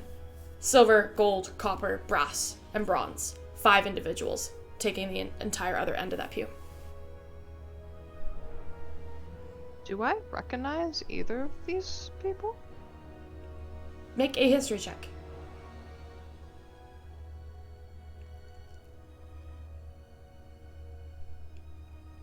Sorry, give me a second. I'm just rolling up my history modifier. My bad.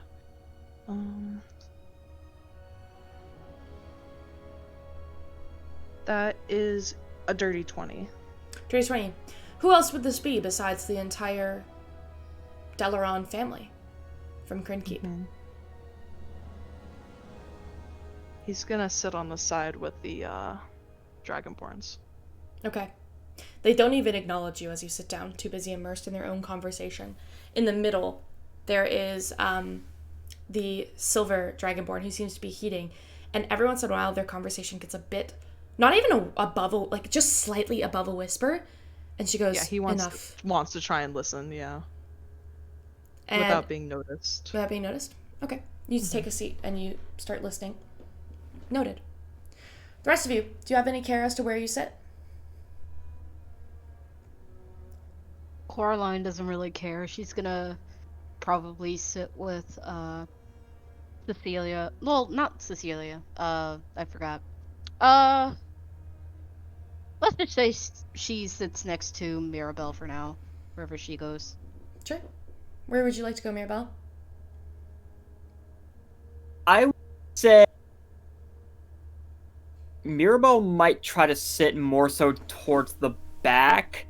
Mostly the instinct that a funeral like this might draw some particular attention. She kind of wants a good enough vantage point to be vigilant in case something happens. Okay. I don't think anything will, but Mirabelle is kind of on guard.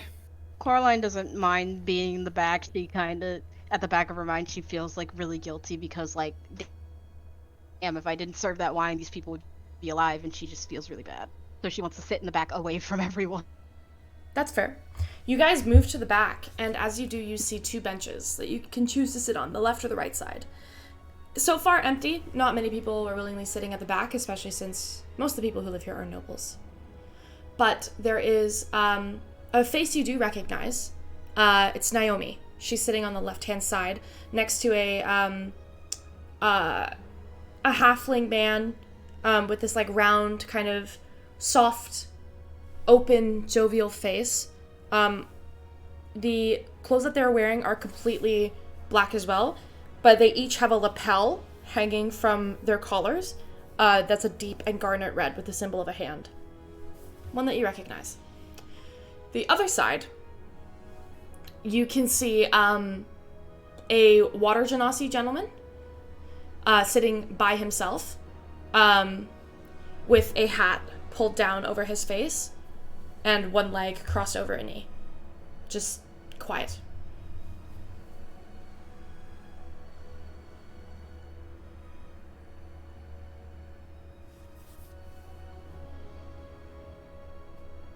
Up to you. Oof. Hey Viz, you wanna go sit next to the shady looking guy? Okay, well, Yeah. I guess we'll go do that. Mirabelle and maybe Coraline as well. That's up to you, Julep. Yeah, we'll take the other Coraline's bench. sitting with Mirabelle this time. I guess I'll take the other bench near Naomi. Okay. Naomi nods to you as you approach, and as you sit down, she goes, "Oh, it's a pleasure to see you again. Please, take a seat," and kind of scooches over. As you guys kind of sit down, she leans back over to the companion that's with her and goes, "Gawain, this is the adventuring party that has been investigating the Wendigo." The halfling gentleman kind of turns. You see like his short little kind of cropped black hair and youthful like dark almond-shaped eyes kind of like peer at you and grin. "I have heard some impressive things about you guys." It couldn't you really now. be that impressive, is it? Well, lots of people think things aren't impressive because they do them. Doesn't mean they aren't, does it? I'm not gonna question your logic on that one, but still. I'm Gawain. He reaches out a hand. Who? To both of you. Just like to you first and then to Mirabelle. Okay, shaking. No, shaking she does hands. she does the two hand shake where the cross both her hands out crosses them. Mirabelle would shake her hand as well. As he Shaky kind of shakes it, he goes, "Gawain Craigory. I'm the abbot of the Ashedonia High Tower." The what? The outfit? Naomi leans in and goes, "He does what I do, but for Ashedonia, not for Gildmoor." Ah. Alright. "We've already heard great tales of your exploits. You're gaining quite the popularity in Freyford. Folk heroes, if you will."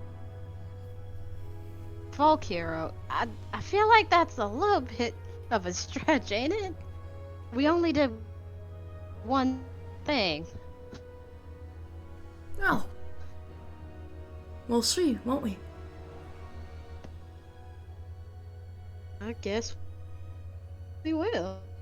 And Coraline, being told all this, like, oh, you guys are folk heroes, or like their stories, she's kind of like confused, but flattered at the same time. Like, okay, we killed a monster for you, cool, I guess.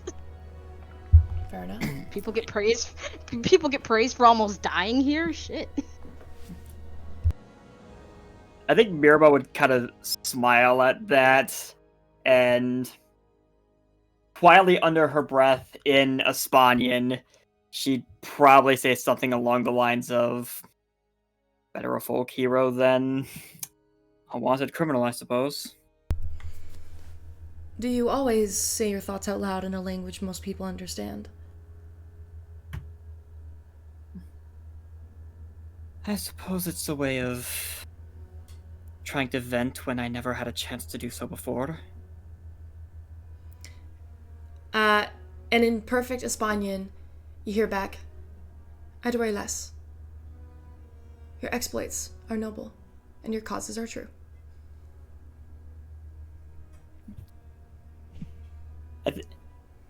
At that, Mirabelle would, her smile would grow a little bit, and she just kind of nodded that.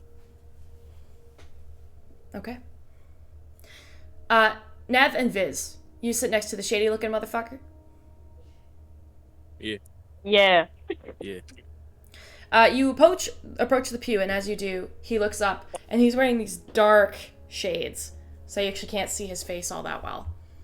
And like this high-collared, like suit, like all black morning suit, with this like hat. The style itself is like very normal, but it also gives I don't know how else to say it besides like Meghan Markle at the Queen's funeral energy. You know what I mean? Can I make an insight check on this dude? I haven't used my inspiration yet, so I'm like, maybe... You did use your inspiration. You used it I did. Yeah. Yeah. Can I make an insight anyway on this dude? What are you looking for? I don't know. Anything? I I rolled an 8. Specific. What's, why, I guess why is he here? And I rolled an 18 minus 1, so 17. 17. You can see behind the glasses and the crossed leg and the poise and the confidence of somebody to sit in the back row at the funeral. Genuine emotion. They're here to mourn. And they have a lot of deep affection. Clearly, for this family. Okay.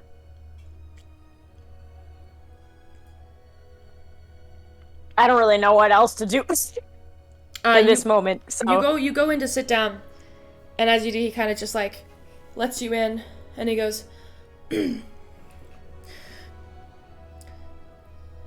"Morning." Stop. Morning. He starts to cry.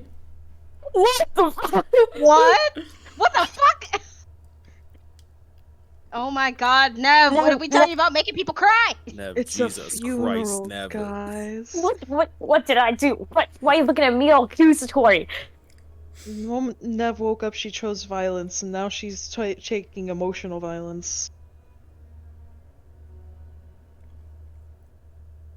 Look, I know I'm not a pretty face to look at, and I know it's a funeral, but No, sorry.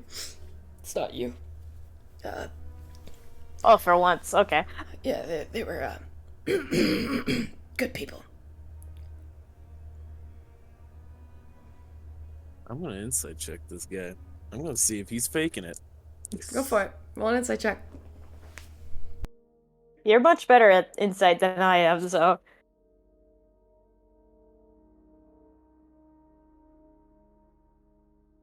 Oh, that's Ooh. 23. Ooh! A 23. Can I pull you into the Whispers chat for a second? What the fuck?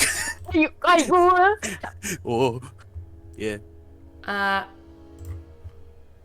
Oh my god. Hey, Viz. Hey. So, here's the deal. He's 100% faking it. Okay. His intentions, though, they're not bad. Okay.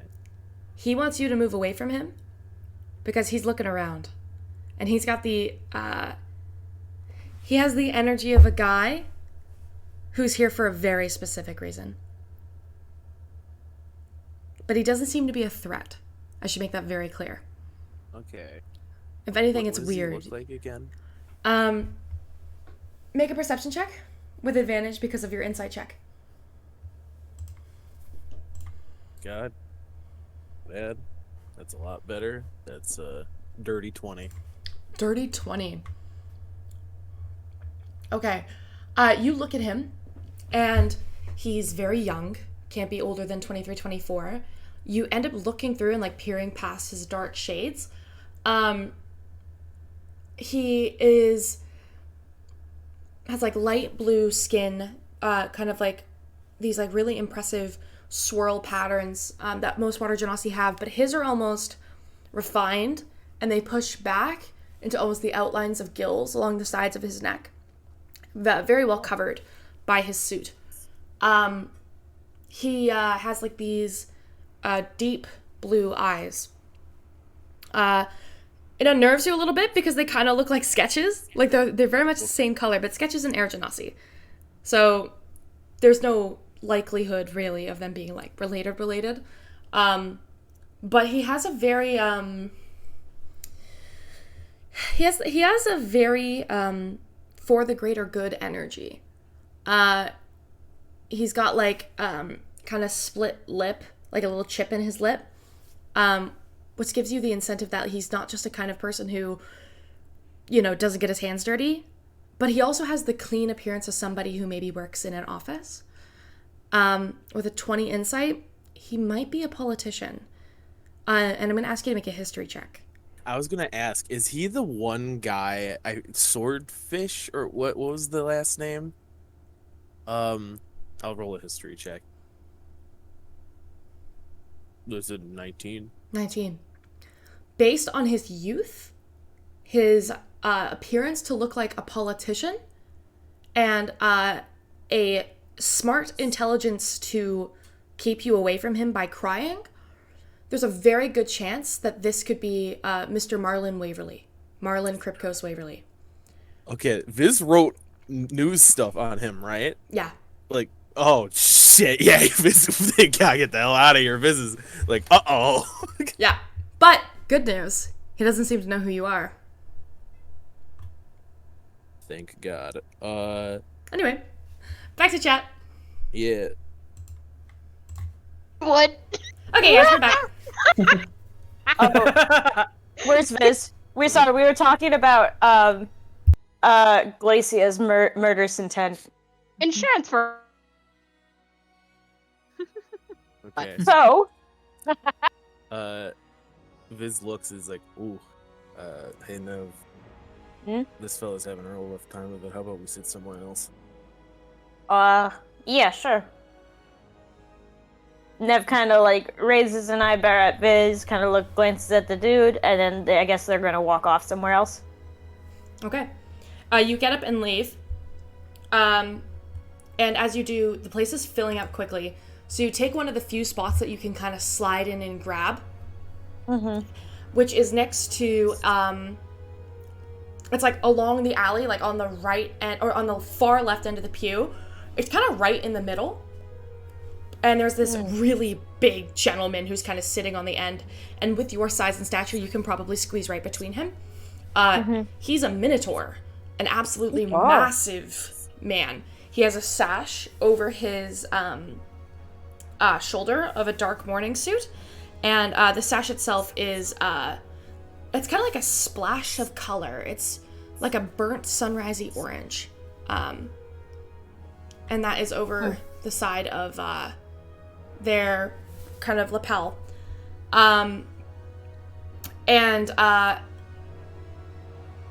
Next to him is a female minotaur with these like horns, with these like beautiful jewelries and long hanging chains like coming around them, beautifully engraved and wrapped.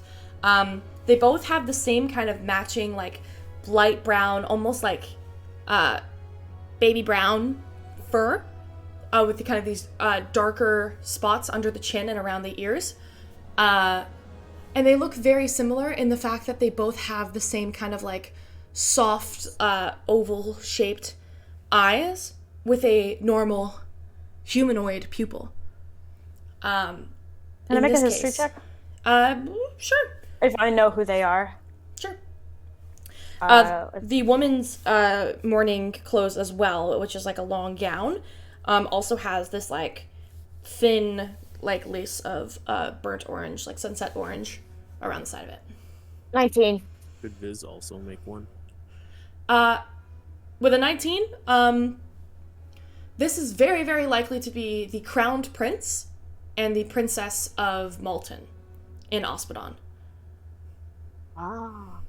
With a 19, you know that the crown prince's name is Kurtarong, and they come from the noble Aetherak family. You remember the princess has a name that also starts with a K, but it's harder to remember. Kiana, Kianion, Kia something. Nobles are hard to keep track of.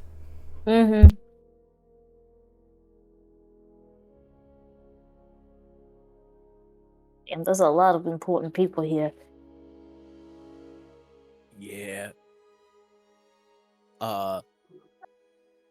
Viz is gonna like look over his shoulder back at the guy that they were by. He's like, yeah, So what was with that dude? nothing really important. And then he's gonna lean in close. It's like, I wrote stories about that guy.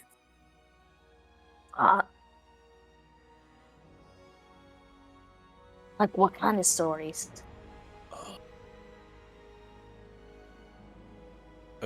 What kind of were the I don't remember what the newspaper of Session Zero about him said. Somebody's got that newspaper. I surely don't remember. I would have to look for it. It's way back in my notes somewhere. I believe it was about his election. Yeah. Well, a politician? Yeah. Marlon. That's his first name. Marlon Waverly. Can I make a history check? Sure. 15. 15. You know that one of the members of the Tome of Silver in Westover was recently elected? The name Waverly does ring a bell. Likely the same person that Viz is talking about. Nevertheless, we're going to go back to Rhett for a second, because I believe that is everybody who has sat and taken a seat. Rhett, you're listening into their conversation?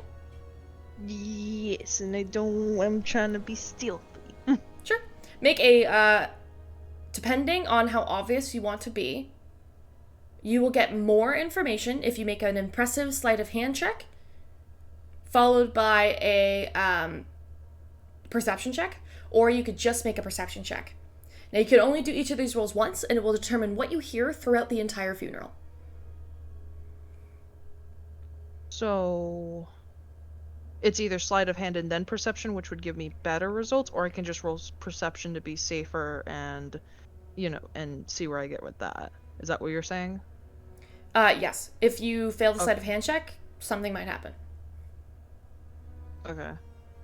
It's up to you. It's a risk. I'm a risk the sleight of hand. You're gonna risk it? Not too bad. Yeah. Okay. Roll a sleight of hand, and you will be doing so against one of these Crinkeep ambassadors. I know which one it is. You do not. Okay. As nearly as great as I can get. I rolled a 19 plus 4. 19 plus 4 is 22, 22, 23.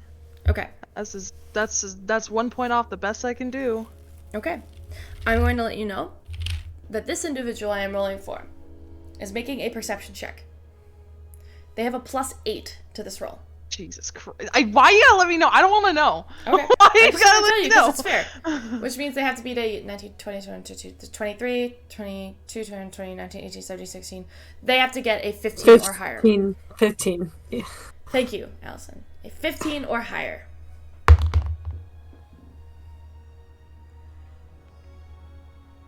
Okay. Make a perception check. Okay. That's an 18 total. 18 total. Oh, fuck.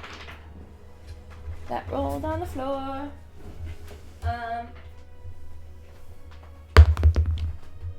Ooh. Okay. I'll get back to you throughout the funeral. Jesus Christ. Alright. Finally, you hear the sound of a bell. Dong. Dong. Dong. As you kind of hear this sound. I'm assuming Aurora's sitting with you, Rhett. I'm just going to have her sit with you. If there was space to, Yeah. because I think you've mentioned that You there couldn't was, all like, sit in two that ends, row. like the two ends were like once. Yeah, so she and me could sit in that row. Yeah. We'll have you sit in Okay. there. Okay. Cecilia. From inside the chapel, the new Duke and Duchess, link arms, turn to all of you, and nod once and say, It's time. Dung, dung. The doors to the chapel open. You hear the sound of gentle violin music begin to play. And all of the women begin to walk, including you, Cecilia, right next to the Countess, now Duchess. You all watch as a small selection of close friends and family, women, begin to move down the aisle. Cecilia, you recognize the Finespans, who have been working alongside the former Duke and Duchess their whole lives. And they begin to move with you down the aisle. You all take your seats at the front row. And then the next chorus of the funeral begins. The first coffin to move down the blue carpeted path is the Duchess's. Draped in flowers and shades of cerulean, cyan, white, and silver. There's a beautiful wreath with a depiction of her smiling face, painted masterfully by an artist. The music kicks up as she moves her coffin, moves down the aisle, being carried by a selection of pallbearers. At the front of the carrying is the Duchess's father and two grandsons, Bishop and Bruno. On the other side, there is an older gnomish gentleman, the old Finespan Duke. And behind that, two people that a lot of you don't recognize. It is two people. One of them is what looks to be like androgynous looking. You're not sure. You can't like tell by looking at them if they identify with any given gender. But they have these like thin, slim-fitting black clothes. They stand at about 5'7". They have like this like light brown skin and like this shock of short kind of dark brown hair that sits atop their head. They have these like chocolate colored eyes, and as they're kind of holding them, they're kind of holding this palm, they look straight ahead with a completely neutral expression. On the other side is, let me just make sure I'm getting this one right. Cecilia, your father. You bring the all of the. They bring the coffin down. They rest it gently. In like a spot on the right-hand side of the center area around this massive wreath. And then they separate, move back around, and back to the back of the aisle. The next coffin to move down is the Duke's. Exact same sort of expression, this one of a very neutral gentleman. His knees up, he has a rapier in his hand, and he's looking proud with a smile on his face, as his artist has depicted him, like his wife, in their youth. They move the coffins down. The music kicks up again. And the oldest Covington is put next to his wife. Cecilia, much to your, well, you can tell me, fury, chagrin, hesitance, disappointment. Tybalt was right. He is speaking at this funeral. And he steps up in these like plated almost robe. It's armor, but it's ceremonial armor in shades of silver, and in his hand is a ceremonial spear. Across his shoulder is a lapel that contains the depiction of the lawbearer, which a lot of you do recognize, especially you, Coraline. Like, something in you twinges. Like, you know this. Like, something comes up as familiar to you. It's a silver set of balance scales right on the shoulder as he approaches a pedestal. Next to Annalise, there's a high elven woman who's watching him with a very pointed expression, just to make sure it all stays on track. As he gestures to all of you in the crowd with a smile and says, "We are gathered here today to lay to rest the two most noble of House Covington.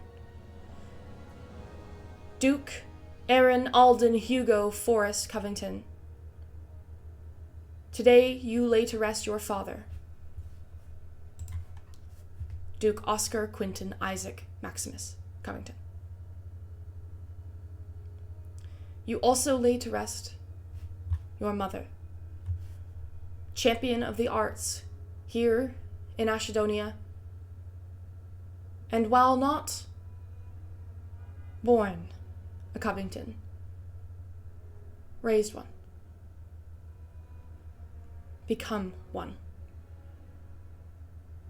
Under the gentle guiding hand of Duke Oscar, Ashedonia was made, built, and become the place we all love and care for today." The ceremony goes on for some time. You watch as he lifts holy oil and gently waves his hand. He's casting a spell of some kind over both of the coffins. Next to you, on either side, you see Lady Genevieve and Lady Bridget, who are both sitting there also watching. Cecilia, the recognition of what the spell is crosses both of their minds, though you, not entirely inclined with religious art, wouldn't know what this is off the top of your head. Can I make a check? Sure, make an Arcana check. Only 13. 13. It's a funeral rite of some kind. I would like to make a Arcana check. Sure, you're far away, so make yours a disadvantage. Oh, okay. Okay, well, even with my lower roll, that is still a 13 plus 7, so dirty 20. Dirty 20. The spell is a ceremonial spell. Ceremony. Specifically for the funeral rite. To preserve the bodies and stop them from being able to be risen up as undead.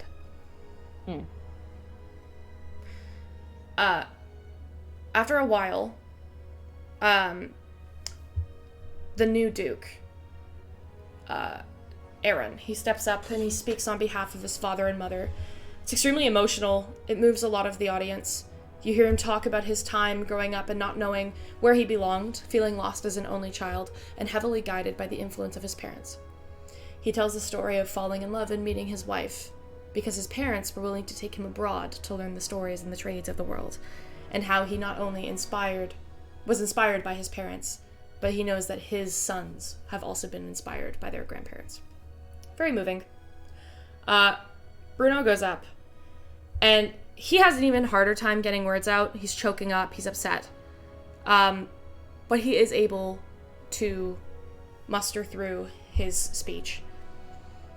And at an incredibly fast rate, faster than you kind of can gather just based on like how less like a rigid funeral this feels and more of a place where you can speak about the people you loved. It moves fast. And Tybalt turns to the Duke, the Duchess, Annalise, who stepped up alongside, and Bruno. All three of them kneel before Tybalt. Cecilia, any visceral reaction from you as this happens? No.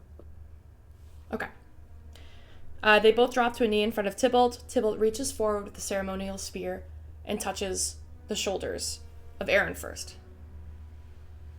We, the people of Ashedonia, and by the influence and light of the lawbearer, name you Duke, Aaron, Alden, Hugo, Forrest, Covington, of Highbury, and the county of Ashedonia.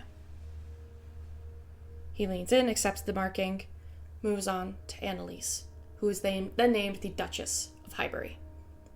Bruno, who has dropped to a knee. You can all see he's shaking. Tybalt reaches forward, touches both shoulders. You, the first son of the Covington house, Duke Bruno, Aaron, Oscar, Quinton Covington. We name you the Duke of Wellesley.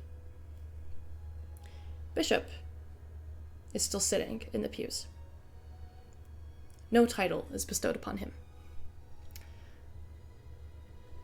After this rite, Rhett, you hear two of the Dragonborn quietly whisper to one another.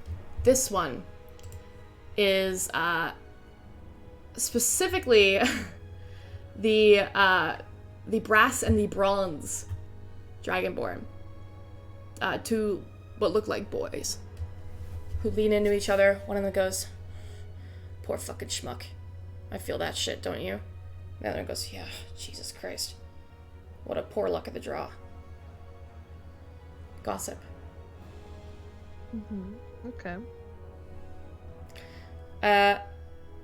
You could feel the bitterness in their tone, though. Maybe something they relate to, being the fourth and fifth heir to a throne. And they're relating this over to Bishop? Yeah, they're very specifically referencing Bishop here. Okay.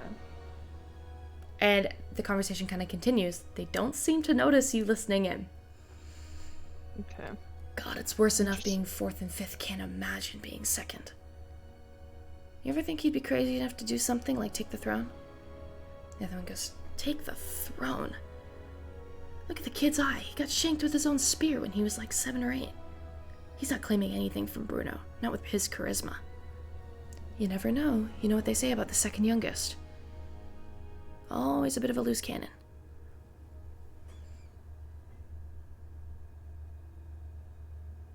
Okay. That's what you hear. Okay.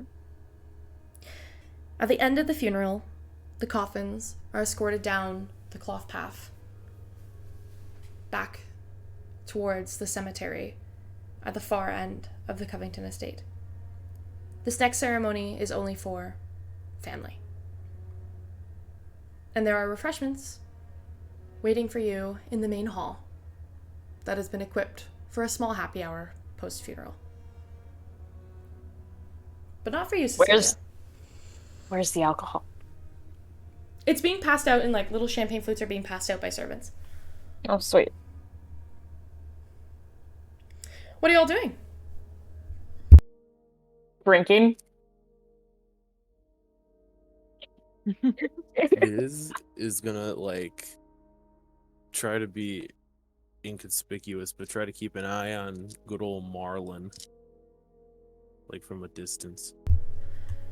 You follow Marlin into the main room, and you kind of keep a tail on him. Make a survival check. Oh, I'm good at those. Oh, net 20. Now, 20. Jesus So Christ. 26 in total. A 26. You're on his ass. I'm watching this dude post game of funeral. Okay. Post game of funeral. There is something that you see. You begin to follow Marlin through the room as he binds and weaves and moves. And, whoa! Take your drugs. Sorry, my alarm went off. He seems to be looking for someone in the crowd. And he waits for this perfect moment where the violin and the slow music picks up and everybody begins to turn to look. And as he does, he looks around just to see if anyone's watching him. He can't see you with that natural 20. He looks over and locks eyes with somebody. Down at the end of the hall, there is a figure leaning like back slightly, just against the wall. And you recognize that scraggly little person that was carrying the pew. Marlin looks, makes eye contact with them, and beelines towards them. The person sees them coming and just leans back slightly. Behind them, you realize it's not a wall they were leaning against. It was a door. Slips behind the door. Marlin slips in after them. It shuts without a sound. And they disappear. And that's where we're going to go to break. Ooh. Oh. We'll be back in 15 minutes. All right.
we're back in the back.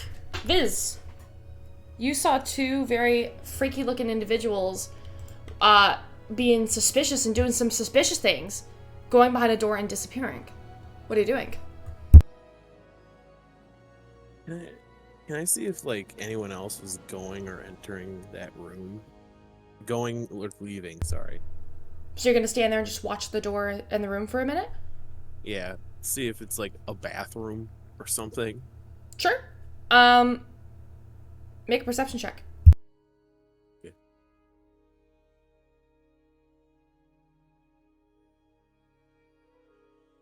17. 17. Nobody seems to be entering or exiting the room in the minute and a half you're standing there. Takes you about a minute to like scope out the pattern, but it doesn't seem like a bathroom or anything. It just seems like another place, like a room that goes somewhere else.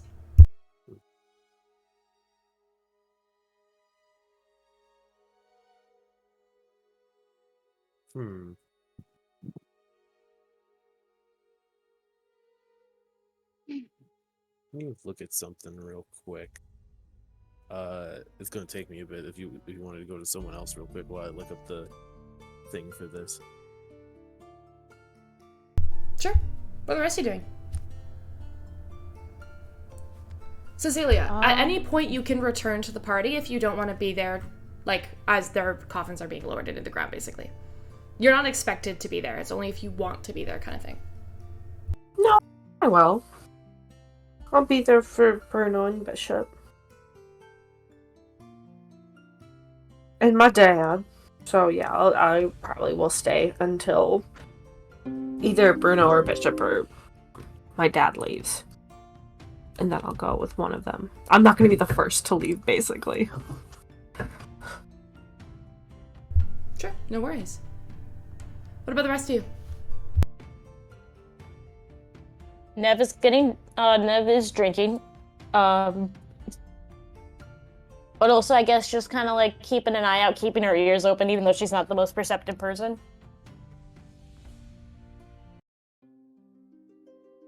Sure. It it seems like this is just a quiet cocktail hour. People are just like quietly conversing with one another.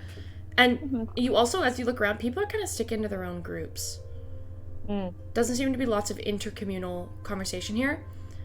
Maybe that's just because the Covingtons are not present. Yeah.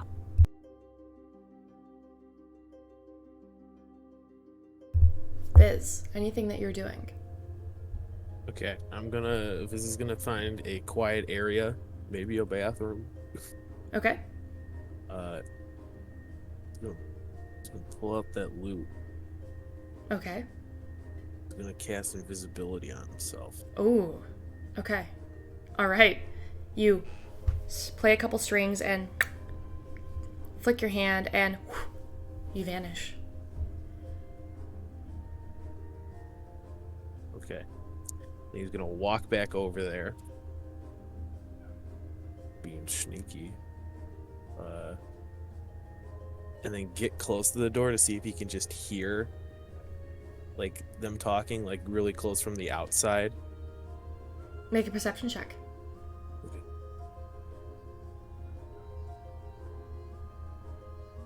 That's a 21. 21. You can hear the sound of voices, but it's not from what you can tell putting your ear against it, it's not a quiet space, so you can't make out what they're saying. But you can hear two voices conversing. Okay. New plan. Viz is then going to look around for Nev. Nev, where are you? Not far. I honestly feel like our group, I feel like if everyone's like kind of in their own little groups, I feel like our group would also be in our own little group, I would assume, unless everyone's other than Viz. Mm-hmm. You can that see makes the most sense. You can see all your friends together for the most part, with the exception of Cecilia.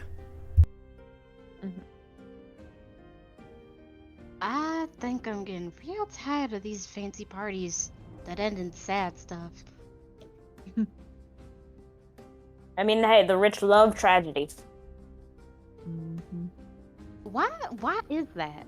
That Because is they got ridiculous to me. Because their lives are so boring that they need something to spice it up.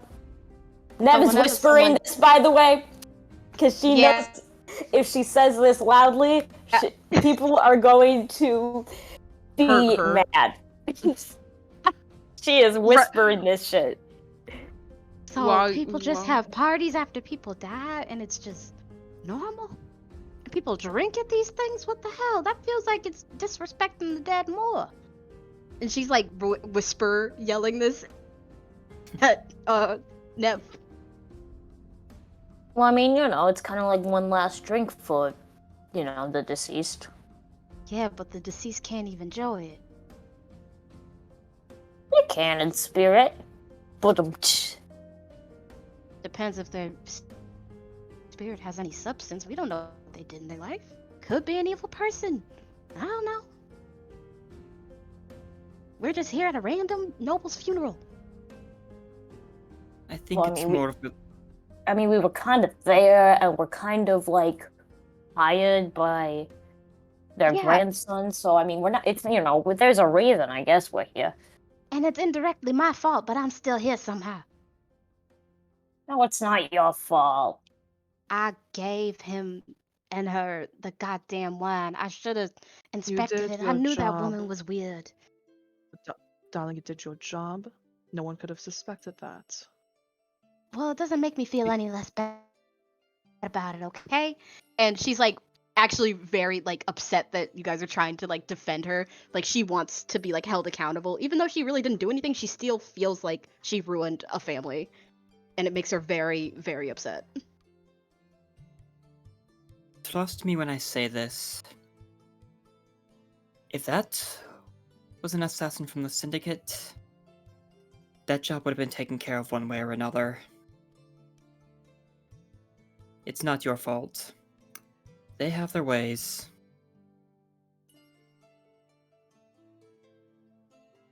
I want to believe you. I really want to believe all of you. And I really do appreciate y'all trying to make me feel better about this, but I don't think that feeling's ever gonna go away. Not unless... Let's go, while you're talking, take a scan of the room to see if anyone's listening or watching. Sure, make a perception check. Oh boy, please, nobody look at me. Nobody look at me. Jesus. Fuck. What? Natural 20. What the hell? Holy shit, what the We're- fuck, Meg? We're Your blowing all our birthday? natural 20s on a funeral Oh my session. God. There- We Jesus. literally are. That's a 21 for me total. There is somebody watching you. Oh, fun. It is a high elf woman who looks older. Like, not older, but like significantly older than some of the other guests here that aren't like ancient. High elf, long red hair, same color as the gentleman who is actually doing the funeral procession. Oh god, it's his mom. Uh-oh. And she has like a mourning clothes with like a similar lapel of the lawbearer across her shoulders. And she's not watching you, but she's just keeping an eye. Her gaze seems to return to your groups a little more often than not. Wait, Do we what? all see this, or does Just Rhett. just Rhett see this? Just Rhett. I'm trying to think of what to do. Do I gauge who this woman is at all, or can I get an idea based on who she's surrounded with? Oh, based on her lapel, you would imagine she's probably a priestess of the lawbearer. Priestess of the Lawbearer. Okay. Rhett's going to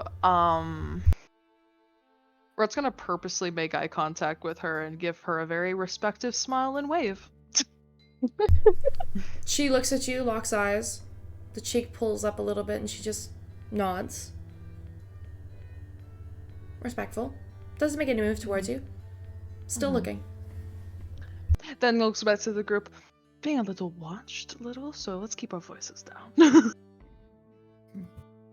Yeah, I agree. He's still Holy invisible. shit! We all get startled by this invisible voice. No one freak out. No one freak out, okay?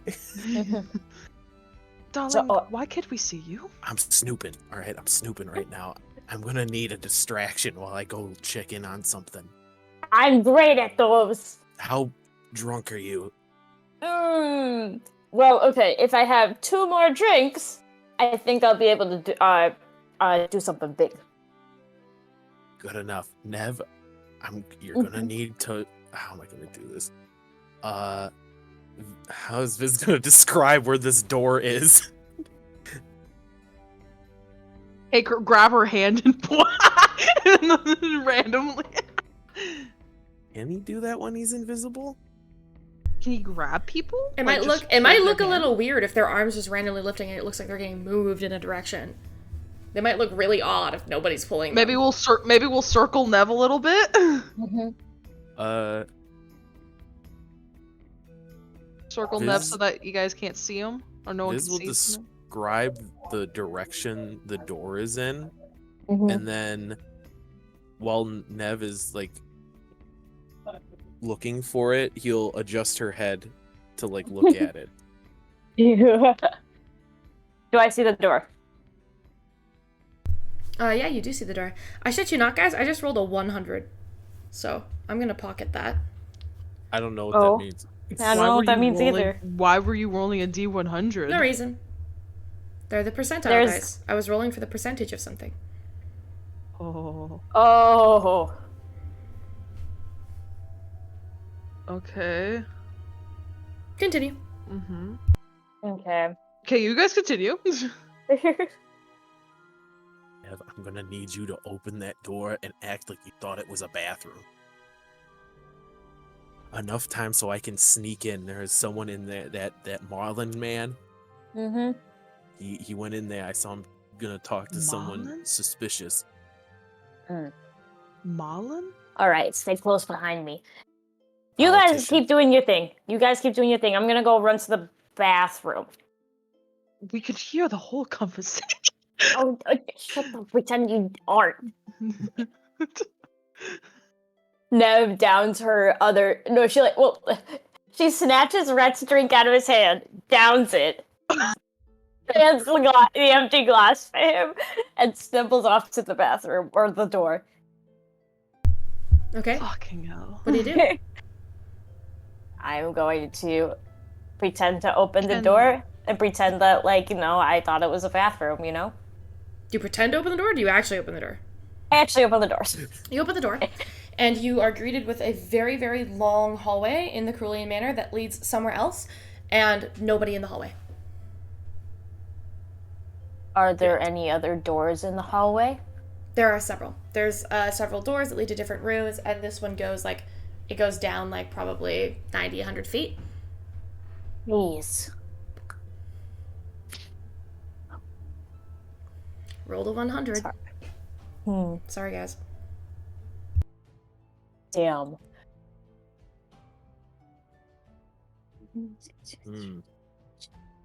Hmm. I'm trying to see if I have any spells that could work with this.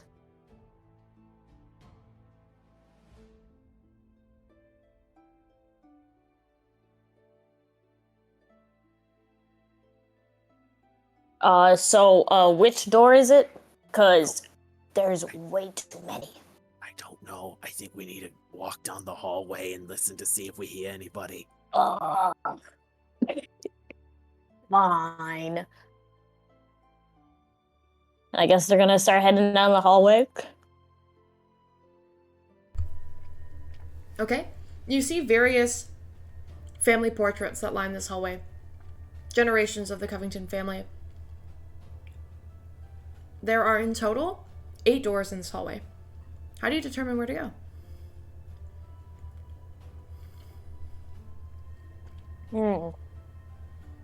I guess we're listening. Yeah, listening to hear if we hear anyone talking.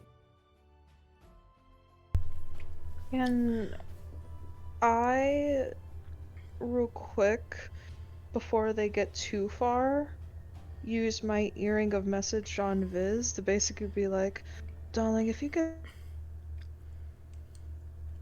into some trouble, you have a way of signaling us, right? Nev is just gonna hear like Viz's shoes quickly like on the floor quick as he gets startled. It's like, what the fuck? Who's there? Is that your whole response? Yeah. Rhett uses another charge. It's Rhett, darling. Do you have a signal in case you guys get in trouble? And he's whispering this very lowly.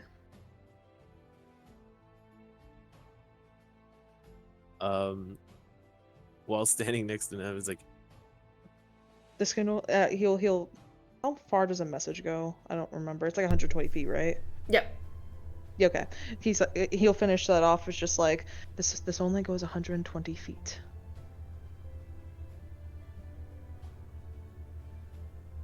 if you hear one of us screaming, or if you see one of us run out of this door, it went bad. Rhett, all the other everyone else just sees Rhett's face just be like a defeated look, like, fucking damn it. Why? What are you guys doing? Kind of just like, and he just holds the bridge of his nose. Okay. Nev and Viz, both of you make perception checks. I'm not good at those, but I'll do it anyway. I also need you both to make... Oh my god, what the fuck is going on? You both also need to make a stealth check.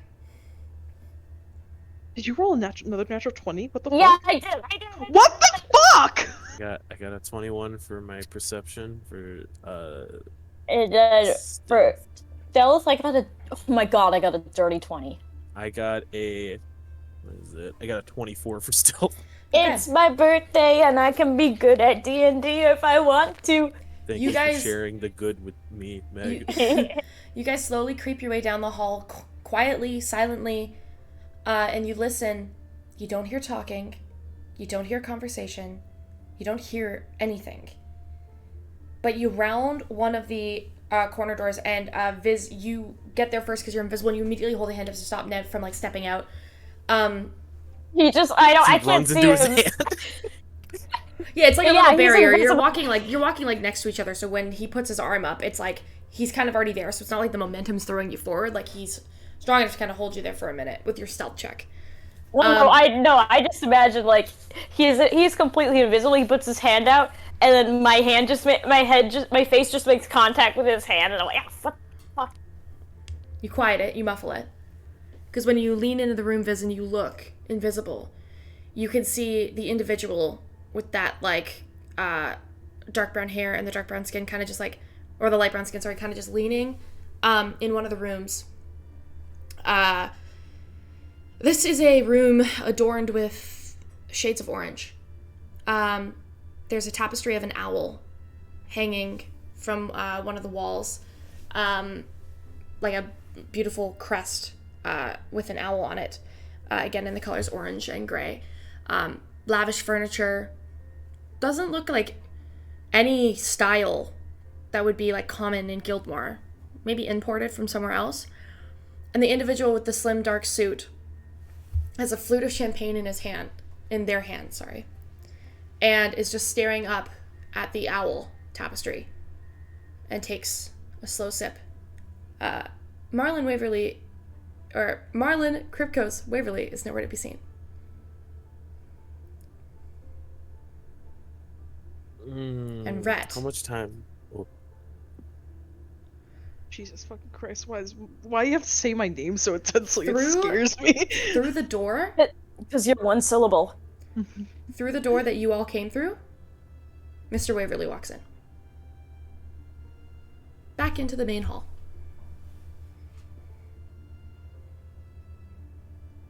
Nev leans over to Viz, and in a whisper voice, should we jump them?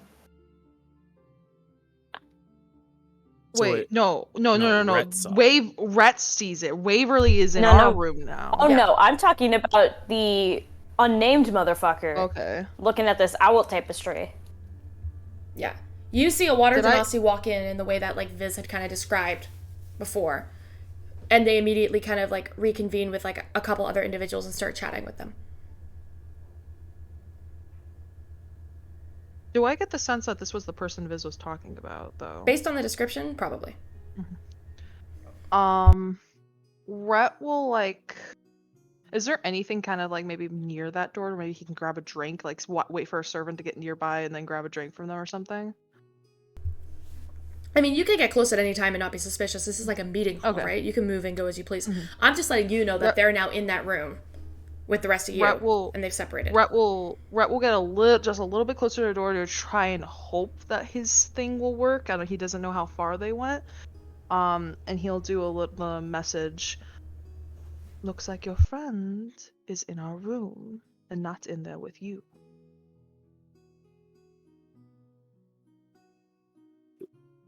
Does Viz hear that?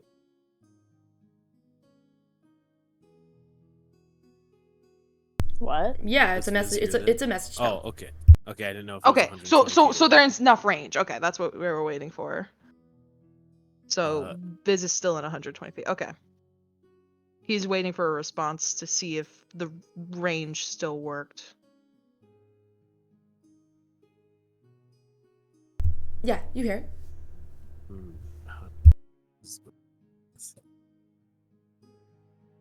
He's gonna message back. Okay, one of them's still here though. It's just in a room, looking at owls. Should we jump him? I think we should jump him. because this is like a funeral. This could get Ah, us shut into trouble. Okay, but like, who doesn't love little pandemonium? Maybe you should walk in and say, "Where's the bathroom?" We're still going with that. Fine, we're still going with that bit. Nev walks past Viz. Jesus Christ! Nev opens the door the full way.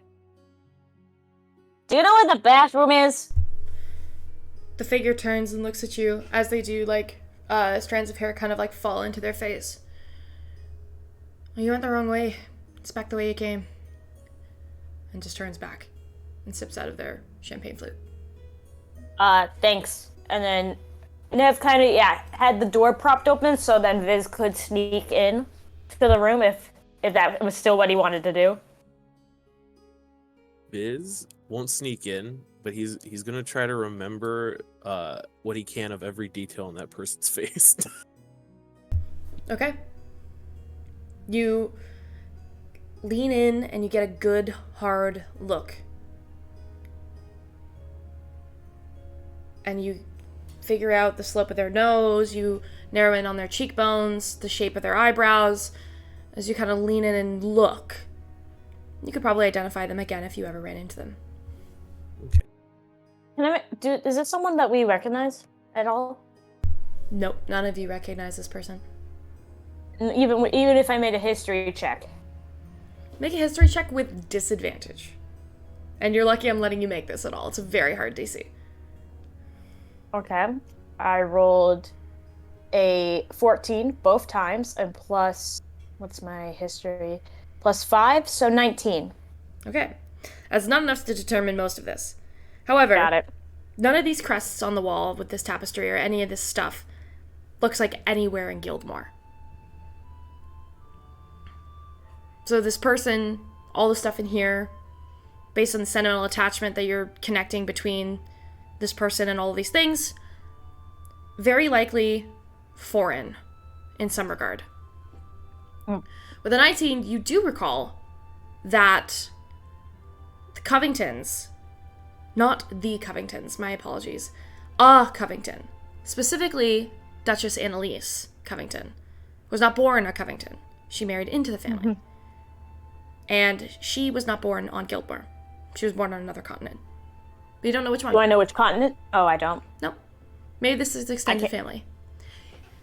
Well, You know that, actually, no, this is fair. You know that, Bishop and Ginny are cousins. And you know that Ginny and Bridget are cousins. So maybe this is another cousin. That's not an unfair assumption to make. And knowing that Ginny's from Tyrosa in Ayabesh, safe to assume that the late Duchess was is from Ayabesh. It's a fair assumption to make. Well, also seen as, Zuhana is the continent of Zuhana has been closed off for centuries, so the only two options of continent. So she would either have to come from Ayabesh or from Arcos. Yeah, that's a fair assumption to make. Mm-hmm.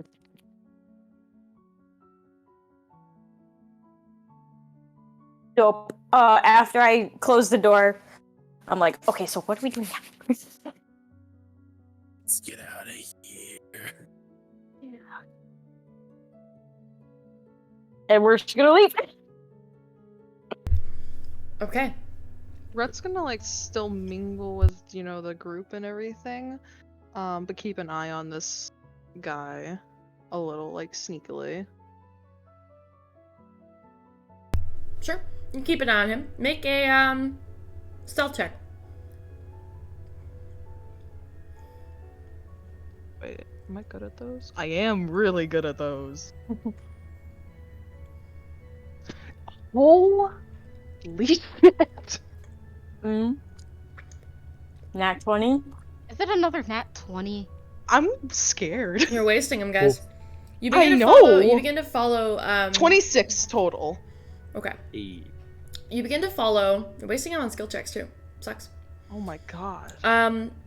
You begin to follow Mr. Waverly around, and at no point does it seem like he's doing anything suspicious. He's saying hello to people, shaking their hands, giving people condolences. And Cecilia, after the very taut moment of the Duke and Duchess being laid into the ground, the rest of you do return to, the Covingtons do return to the banquet hall, where people look as you all enter, and then begin the, traditional going forward, saying your condolences. You thank people for coming. It's a bit of a speedy and necessary event after that. But Marlon doesn't seem to be doing anything suspicious for the duration of the funeral. And Rhett, you're keeping a good eye. Okay. Okay. Does Cecilia, stick with the Covingtons, or does she, make her way over to us? Sorry, I was away from my computer. I think Cecilia would... And was I being called? Yeah, I was wondering, because you're the Covingtons are back, and you guys are, going through the motions of, condolences with everyone and stuff, and, I was just wondering, does Cecilia make her way to us? Because the remainder of the party, other than Viz and Nev, are kind of in their own little group, because everyone in this room was in their own little groups. I think Or does while she, a lot stick of with it? Yeah, while a lot of guests are still there, she is still with the Covingtons. Okay, fair. Yeah.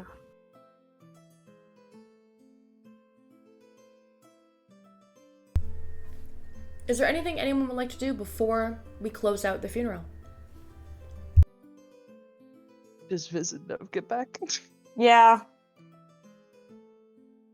Nev actually ends up going to the bathroom to find the bathroom because she drank a lot. She actually has to go.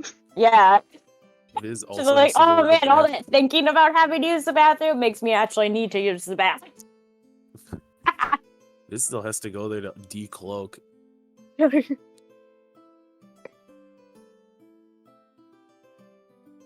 Okay. In that case then, after a couple of hours, the funeral closes out. You hear the chime of the bells a couple more times. That morning, the flags are still kept at half-mast. But none of you have any further obligation to stay at the funeral, or in Ashedonia for that matter. And you are dismissed and allowed to return back to the guest house or seek anyone else out as you should choose. What are you all doing?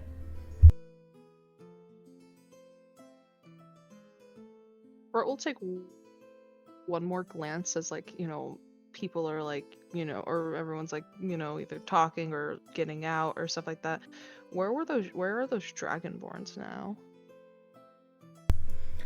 They are clustered together, drinking champagne. And they're staying after the end of the funeral. No, they are going to begin to head out. You see one of them signal for somebody to grab a cloak. Like, have someone bring their cloaks. Mm-hmm. Okay.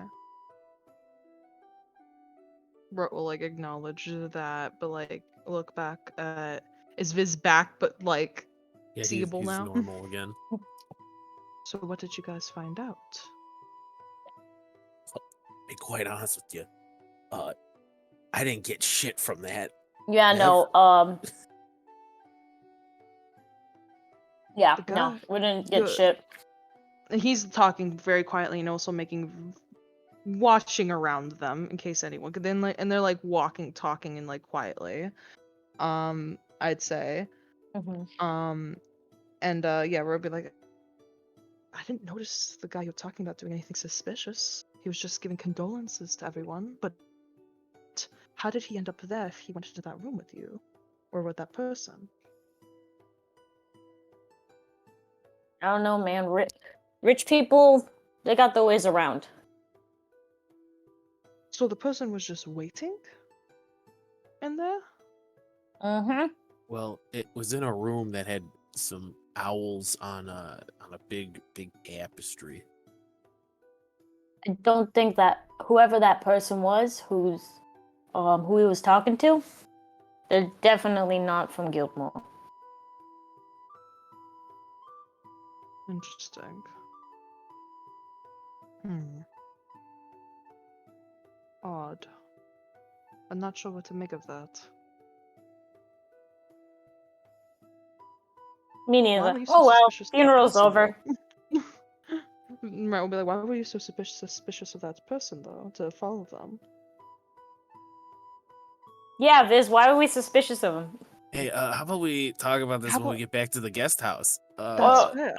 Also, don't say my real name too loud. Yeah, I haven't been saying your name. Your sister keeps blowing your cover. It's kind of odd. Look, I don't do all this sophisticated shit. All right. I sit in my little lab and I play with machines and I make things. I don't get out much. Brett's looking around. Nothing. No prying eyes on us. Not besides the high elf woman who still does fixate her gaze on you every once in a while.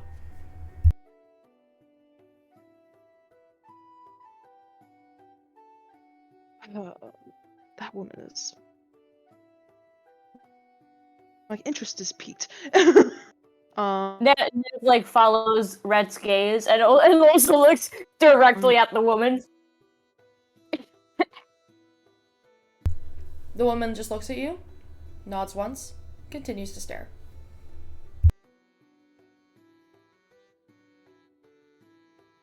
Ned kind of looks at Red, looks at the woman, looks at Red, looks at the woman, looks at Red. I got the You guys got like a thing going on? No, she's just been watching us. I have a question, actually. Sure, shoot. Does this woman look familiar to the woman that was that Viz and Nev encountered right when they walked into the ball? Sorry. When you walked into the ball. Oh yeah, the people I offended. Sorry. Oh, no. No? Okay. Okay. Coraline. Lord Tybalt does walk up to the high elf woman. And does lean in, follow her gaze, lean in and hold up a hand and just gently whisper something into her ear. She regards him for a moment and nods. And then he smiles again and walks up to somebody else, shakes their hand, and continues the conversation. Does she still stare after that? Oh. A little bit. She looks at everybody, but her gaze does go back to you guys. Coraline in her head mentally goes, or not even mentally, she's like, out loud and in her head, she's like, ah, shit. Yeah. Ugh, I know who that woman is. Who? Elaborate? The little brat's mother. Brat? What? You mean the one that approached her? You mean the priest? Long story short, me and Cecilia had an encounter with him. He's a 24-year-old elf brat. And I don't want to cause any more trouble with him than I already have. So, just stay away from that family altogether, okay? That's all I needed to know because I was about to walk up to them and ask what the fuck was going on. Please I don't. kind of still want to. Yeah, I we're don't know not about doing you, but look, where I'm from, you don't just stare at people like that unless you want to cause a problem. Nev, trust me. Where we are, Please don't. everyone. Where we are, everyone stares a little bit. It's just got to ignore it. No, I Rhett, don't like it. with that perception check that you've made, the woman's face almost coys up on the side, almost like she's trying not to smile. And you wonder if she can hear you.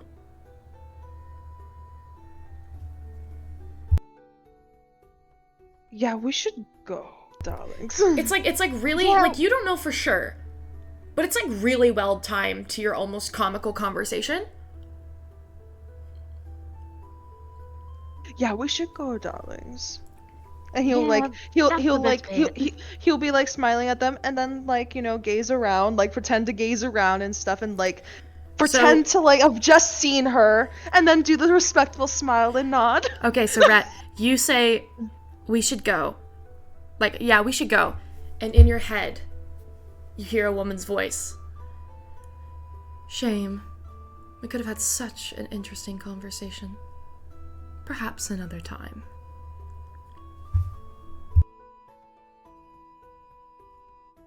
Red? Everything alright? And extends a hand and just like waves like, okay, that's the end of that conversation. And fixates her gaze on someone else. Let's keep going. I'm gonna say shit. Ain't gotta tell me twice, let's go. Brett won't say that happened. He'll just keep walking with them.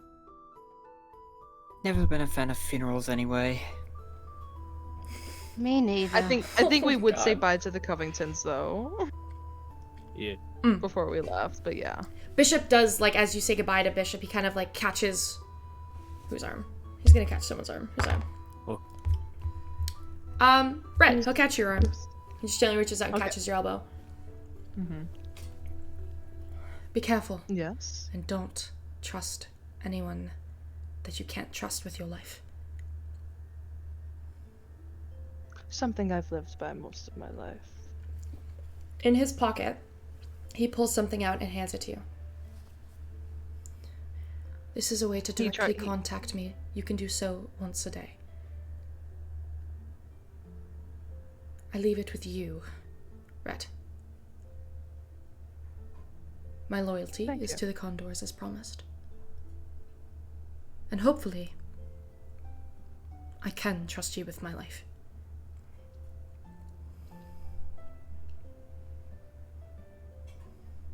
Rhett will nod. He'll like smile. I'll do whatever I can. He glances over and Lady Genevieve and Lady Bridget are kind of like having a champagne glass and chatting. And you see Ginny kind of like throw her head back and laugh at a joke she says. And like, you can already see almost like a radiance. There's a couple of people who have like kind of gravitated to her, who are laughing and smiling at a joke she's making. And he looks at her, looks at you and says, as annoying as she is, try to keep her alive. But also see that the situation is handled if she's wrong. Even if she fights you on it. Of course. We'll only seek the truth. He exhales like, good, and reaches forward and just clasps your hand and shakes it firmly. And that is a promise with me and this group. That we seek the truth. I don't doubt it. Though your methods are a bit sinful. Oh. We are a very sinful group of people, but we get the job done, don't we? Whatever works. Best of luck.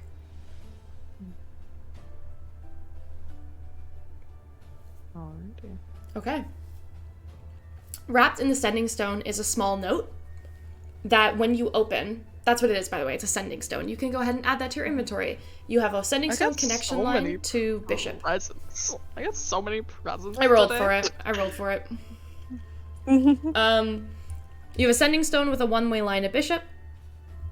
The note is an address. And let me just make sure it's correct before I tell you what it is. Don't you dare read me a fucking address and expect me to write it down without you typing it. I'm telling you that right now. Names are one thing, addresses, get that the fuck written. It says at the top, Airship Port B-1. The red... Oh, sorry. Not the red. That's lame. The Ruby Valkyrie.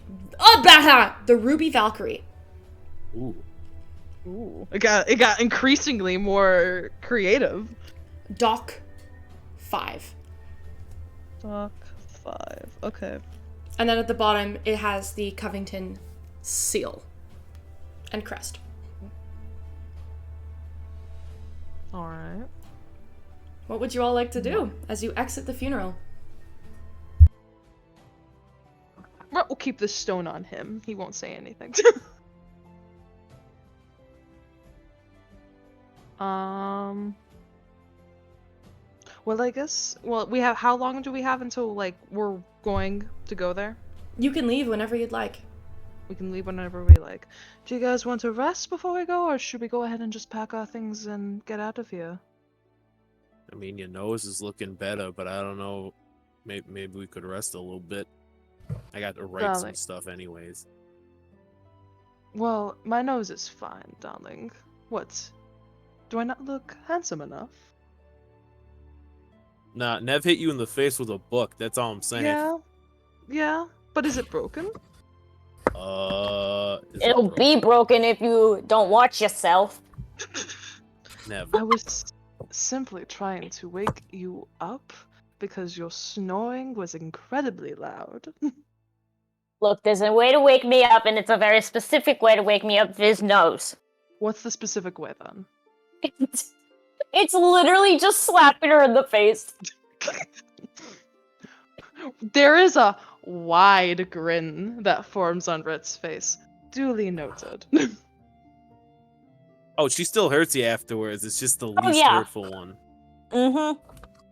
I'll take whatever I can get, because I've received quite a lot of damage so far in this group. No offense to everyone. I'm having a fun time with everyone thing, but holy shit. Look, I'm a creature of chaos, and I take delight in light pandemonium. You know? Gotta keep things exciting. Breaking my nose is not what I would consider exciting. Well, I guess we have two different ideas of what's exciting. Okay, very interesting. Alright. So, we are on a time crunch? I am alright with getting on board because of this time crunch.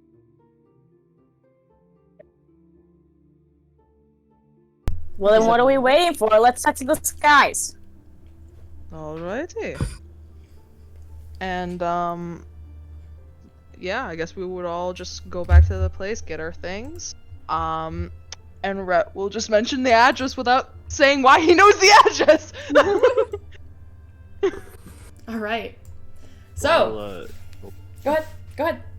While Viz tries to pack first so he can write something quick letters now. He writes one to his boss saying he'll be coming home soon, and he has a big story. He has a wicked story to tell him. Writes another letter to Liberto's babysitter saying he's on his way home. 2 weeks or 2.5 weeks? Minimum 2 weeks. Minimum 2 weeks.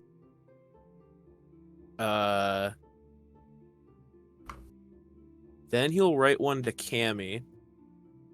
And he just addresses it to the bar Cammy, that they went to. Cammy from the little half-orc girl that you danced with in Freyford? Yeah. Okay. He'll write one and just say like, "Hey, I'll be out of town for a while, but next time I'm like in Freyford, I'll make sure to stop by." You're such see a you. fuckboy. Oh my god. Okay. Cool. Alright, solid. You write these letters.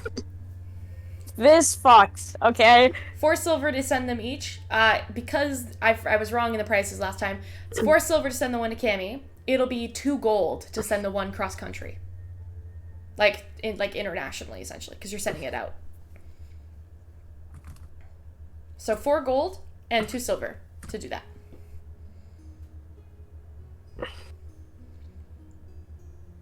Four gold and 2 silver. Okay. All right. Allie, you're not muted. I don't know if you wanted to be talking, but every once in a while I can hear you go. Well, she's writing quite a little bit in the text. I think that's why. Oh, a little girl. No, she's not a little girl. Shex. You keep doing Yeah. this to us for I'm some sorry. reason. You I'm keep sorry. I like knew what you keep meant, but trapping I us. was like, You keep saying like, Yeah, you keep Sorry. like trapping us. What Sorry. the fuck? "You mean the child that works at a bar?" also, The I child who's a squire. oh my Alright, god, yeah, no, I'm sorry. the mysterious kid who was talking to to the guy we were trying to track down, like, no, that's not a kid. 20s. Yeah. Okay, I'm sorry. In my head, if you're fucking any younger than 21, you're a kid. But that's... Anyway. Sorry. The woman you met at the bar. She was 24. She was like 20, she was like 25, 26 or something. A child is 17 or younger. How about we just keep that rule? Alright, Yep. I made an error. Apologies. I made an error. Okay. That being said, you guys head out? Yeah. And Rhett will guide where to go since he knows the address. So here's my question. Are you leaving without Bridget and Ginny? No, we're going with Bridget and Ginny. Okay. So you tell them, you basically walk out with them, you're like, pack your shit, we're fucking going. Yeah. Yeah. "We're leaving fucking now! Run!" Bridget's like, Nev, I've already been Nev packed for says, several days. actually, Nev says exactly that. Okay, you go up, you're like, Darlings. pack your shit, we're fucking going. Bridget's like, I've been packed for several days. And Ginny's like, fuck, give me, y'all go ahead, give me a couple of minutes. And she starts throwing shit into a bag. Hey, look at her go. Take your time, darlings. I think other people, we still gotta get ready ourselves. Nevertheless, they do show up ready to go. Lady Genevieve is wearing plate armor with a, basically like a cloak over it that, conceals most of the glow. It's almost, got, overlayers of fabric, too, that kind of almost fit like a tunic so that you can, disguise, basically, the expensive armor you're wearing. It's in a nice shade of, deep royal purple. Pretty cloak. It's got, leather attachments to it, too, and a nice hood. Bridget is just dressed in an emerald green dress, very simple, kind of lower neckline, and then sleeves that come out to just almost at the wrist. They have bags, just simple backpacks that they're both carrying, and they follow you to the airship port. The airship port requires you going through the Scabbard, which is a very gnomish section of Ashedonia. This particular county is operated by the Finespan family, who are the other noble family that we haven't had a chance to fully explore in Ashedonia yet. Mainly because they operate with the mountains, and they operate with a lot of the material goods, whereas the Covingtons deal more in trade. This section of the town has lots of steel and iron and little sections where there's lots of smitheries. But north, and leading out of the path north of Ashedonia, about a couple hundred feet in towards the fields, where you can start to see the line of the Whale Crest Peak Mountains in the distance, you can see this spiral kind of building with these floating like decks that lead up to an airship port. Those of you, like Nev and Viz, who have been able to be on an airship before, take intricate note of how expensive this port is. And you do see hovering in the docks, presently, 3 airships. One of them being the Howl's Cradle, which is the Covington's private airship. Considering your letter reads a different ship name, it's likely not that one that you're taking, which is not surprising.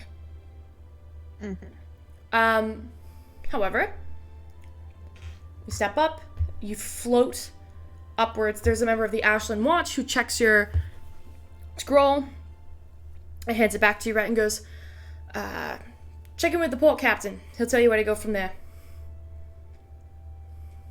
Thank you, darling.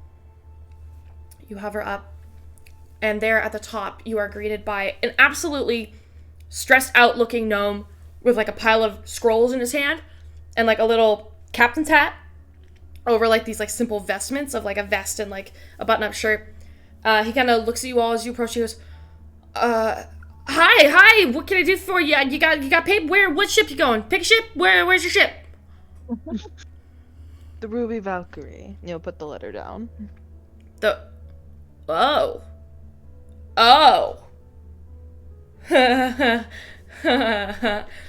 Raises an eyebrow and I want to insight what the fuck this laugh is about. Make an insight check. Is a 15 total? It is the laugh of you don't know what the fuck you are getting into. Oh. Rhett continues to smile like he didn't read that, and in his mind he's like, God damn it. At this point What in did time, Bishop side us up with? At this point in time, you hear, "Oi! Don't you worry about them. I'll take it from here." And this girl comes like running over. A halfling woman, young. Got it. Fuck off. A halfling This woman. world's run by children. A halfling woman. It's the fucking Micah comes up. Okay. A halfling woman comes running up. You see as she's running up to you. She's got like a little periscope attached to her belt. It's a halfling woman with like this patchwork coat that's just in like a multitude of colors. Looks to be like hand woven and handmade herself. Like these dangly earrings that also seem to be handmade, and all of these like beautiful intricate like rings and bracelets all seem to be hand woven, hand stitched.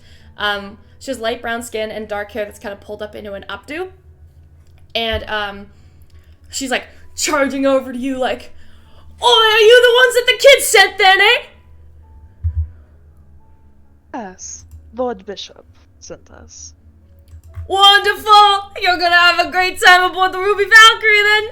I'm Kiona Deer. I'm the first mate and ship navigator #1. What was that name? I think it got cut off Yeah, by her you're lovely very voice. loud, and Her so like I lovely think you're peaking. voice. Her lovely voice got cut off by no. all that excitement. Okay. I love this voice. She kind of just is like, she says, "I'm Kiona Deer. I'm the first mate and Fiona ship..." Deer? Kiona Deer. First mate and ship navigator. You gonna have a great old time aboard the ship? What's your names? Well, everyone can introduce themselves, but my name's Rhett. This is Aurora. Very nice Nev. names. Nev. Fucking easy, straight to the point. I love it. Viz sticks out his hand and goes, Viz. Viz shakes it. Very firm handshake for such a little halfling woman. She's probably like anywhere taller than. Well, you're pretty short. She's about like Yeah. 3'1". Okay, so she is shorter than both of us. Yeah. Hey. Mirabelle. Mirabelle. Oh, that's a fancy name. You from Asphodon? Indeed I am. Very nice. We'll be passing through Spawnian territories, so. Oh, and she pulls off these like maps that are under her arm and starts laying them out. So, buddy, the bishop told us that, you know, we got a couple options here. We got Silverbourne, Westover, and Umberfall. Which one are you picking? We had decided on Westover. Fantastic. That is my preferred place. It snatches up the two maps. Beautiful city. Beautiful city. The accent is all over the place. It's supposed to be Cockney. It's not there anymore. It's fine, guys. I'm tired. By the Oh, way, the Love other Island two there, were bruv. Sorry. By the way, the other two were Coraline and Cecilia. Right. Awesome names. We call them both Cece. Cece. Very I don't nice. agree to that. No. Rat No. has a big grin. No. He's like, I love this We- person. I will not be named by a man. No. Absolutely not. What if I called you Cece? It's just a little. Not on your it's life, just- firecracker. No, shush. It's just your little group name. Oh, it's all good. We It's all a got duo, not nicknames a aboard group. this ship. I'm Kiki. You know, we all got our own ones. You can just call me Kiona, though. We're not that close yet. That is for Kiona. Anyways, how do we do? I got the ship route to Westover right here. Did you say doo doo? How did we do? How did we do? Children. Alright, a ship map over Westover. We're gonna be going over the Seacord Run. We're gonna be passing through some of the big major cities. And then we're gonna be coming through the Scathing Wilds all the way to Westover. It's gonna be about a 2 to 3 week journey. I'm just doing fucking New Yorker now. It's fine. We're gonna just do this for her. I kind of prefer it anyway. 2 to 3 weeks, you know, we'll see where it goes from here. And then, you know, we're gonna rock and roller coaster. You know what I'm saying? Yeah. Yeah. Sounds like a plan, darling. Fantastic. I'm gonna introduce you to the captain. Just follow me. Rat looks at the guy that was here. What's his expression read? Dude, he left. He was out. Okay. That's really funny. He saw that and went, nope, and just dipped. I think we're going to have a wonderful time. Rat says whispering. Did Kiona like walk off? Yeah, she's guiding us. She's leading. Okay, yeah. Viz is like, I like her. Mm-hmm. This is going to be fun. She starts yammering on the whole time she's leading you through the ship port. By the way, she goes, "You're gonna love this ship. Great food, great captain. We got great defendants. We got cool crossbow things. We don't really do take civilians, but you know what? When we do take civilians and we take some cargo with us, we do some cool things. And Mr. Bishop was mentioning that you guys wanted some cool shit and you wanted accessibility, so that's what we're going for." Rat's just nodding. Okay. You begin to round the corner. with a very, very happy smile. While she's talking, you begin to round a corner and you do see a ship. This is nowhere near a beautiful, extravagant sky ship. This looks like a cargo ship. Very much one that has been used for carrying things. It, in fact, looks a lot like a pirate ship vessel, like an on-sea pirate ship vessel. With a lot of the same properties and the sails that go similarly. There are these like spires along the outside. And this is where you can get your first close look at what makes sky ships fly. And what makes sky ships fly is nithine. And you can see that dark green, not the neon green that you've been dealing with, that dark green kind of fire erupt from the back as somebody is testing them to make sure that they work. And as they fire the nithine up into these chutes, the sails and luckily, the ship is ported and tied down. Otherwise, the ship would go and like just fucking yeet, right? So these are their running basic tests. Looks to be like a main basic port, like a deck, standard deck, and then there looks to be a deck underneath and a small captain's cabin. You can also see 2 cannons on the left and right side of the ship that look like harpoons. Nev's looking at those cannons like, ooh. This is also looking at those cannons. As Kiona begins to like walk up the dock like to where it is, and there's a ramp coming down, you hear yell, "Oi! Captain! You gotta see the people we're pulling onto this place. Bishop sent some good ones."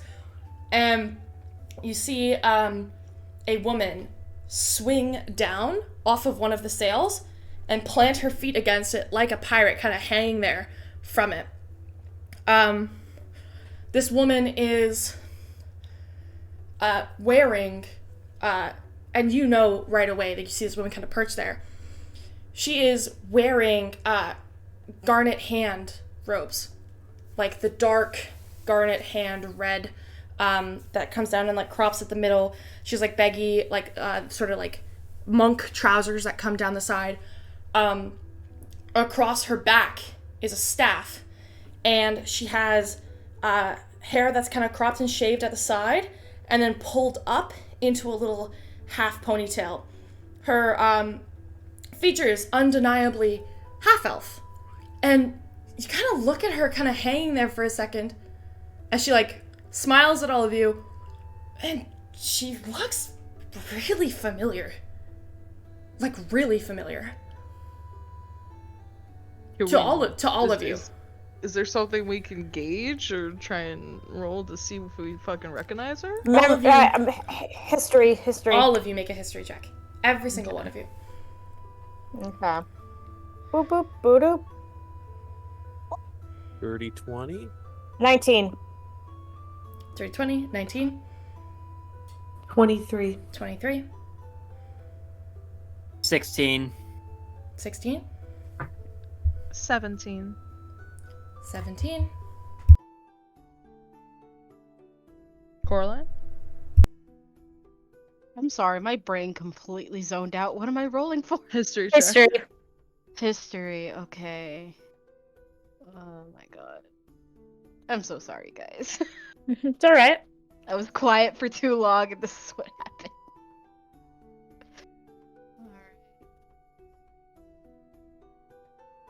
Alright.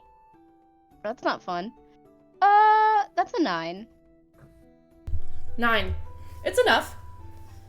You take in the features. Like 5'8", slender, really built muscles, light brown hair, kind of shorn on the sides with that bun on the top.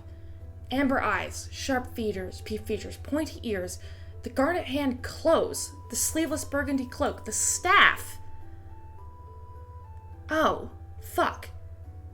This looks exactly like the legendary hero, Avalon Stez, the founder of the Garnet Hand, one of the members of the Call of the Gods that was from Gildmoor. This is her.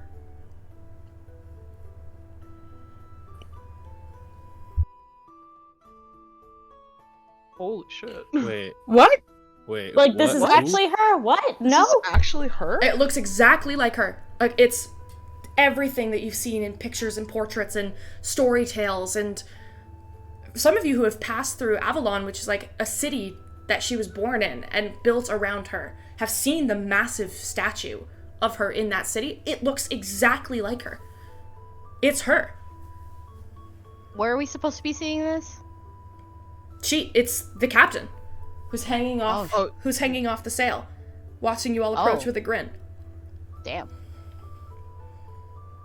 Celia will just kind of point and be like, Who are you? And the figure grins again and like slides down, lets go and slides down. Just check something. Slides down, lands on their feet. Little rockety, but lands on their feet. And then looks up at you all with a grin and goes, "Who else would I be? The great and legendary Avalon Stez, hero of Gildmoor and member of the Call of the Gods. Captain of the Ruby Valkyrie and at your service." Nah, you fucking ain't. Shit. Yeah, I think I did an inside check. This really. Yeah. Not. Can Inside Cecilia, like, help Viz? Sure. This is like, we're like scratching, like scratching his chin, like in the cartoon, like,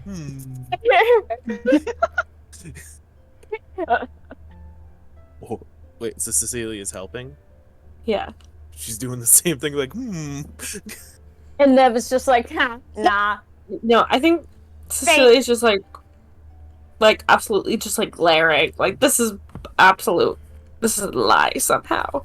Well, She's trying to thank figure out you. how. That's a nat 20. Nat 20. 24. It's enough for you to look and go, you have this moment where you're like, oh my god, it's her, the legendary hero. And then you're like, No. She died centuries ago. Like, there's no way. This has to be some kind of trick. And she sees you all, and she kind of like, has a moment where she rolls her eyes and goes, "For a moment, imagine yourself the illusion. I, founder of the Guarded Hand High Tower," and then you realize, Viz, theater. It's theatrical. She's giving you a show. "I, founder of the Guarded Hand, savior of Gildmoor, am not even remembered or judged or questioned simply for the look of my face and the year that I appear in. Is it so difficult to believe that I could still be alive? Some people say I'm a demigod."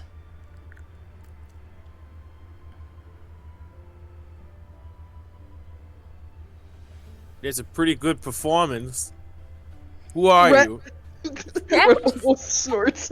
I gotta admit, you almost had me there for a second. You didn't almost have me.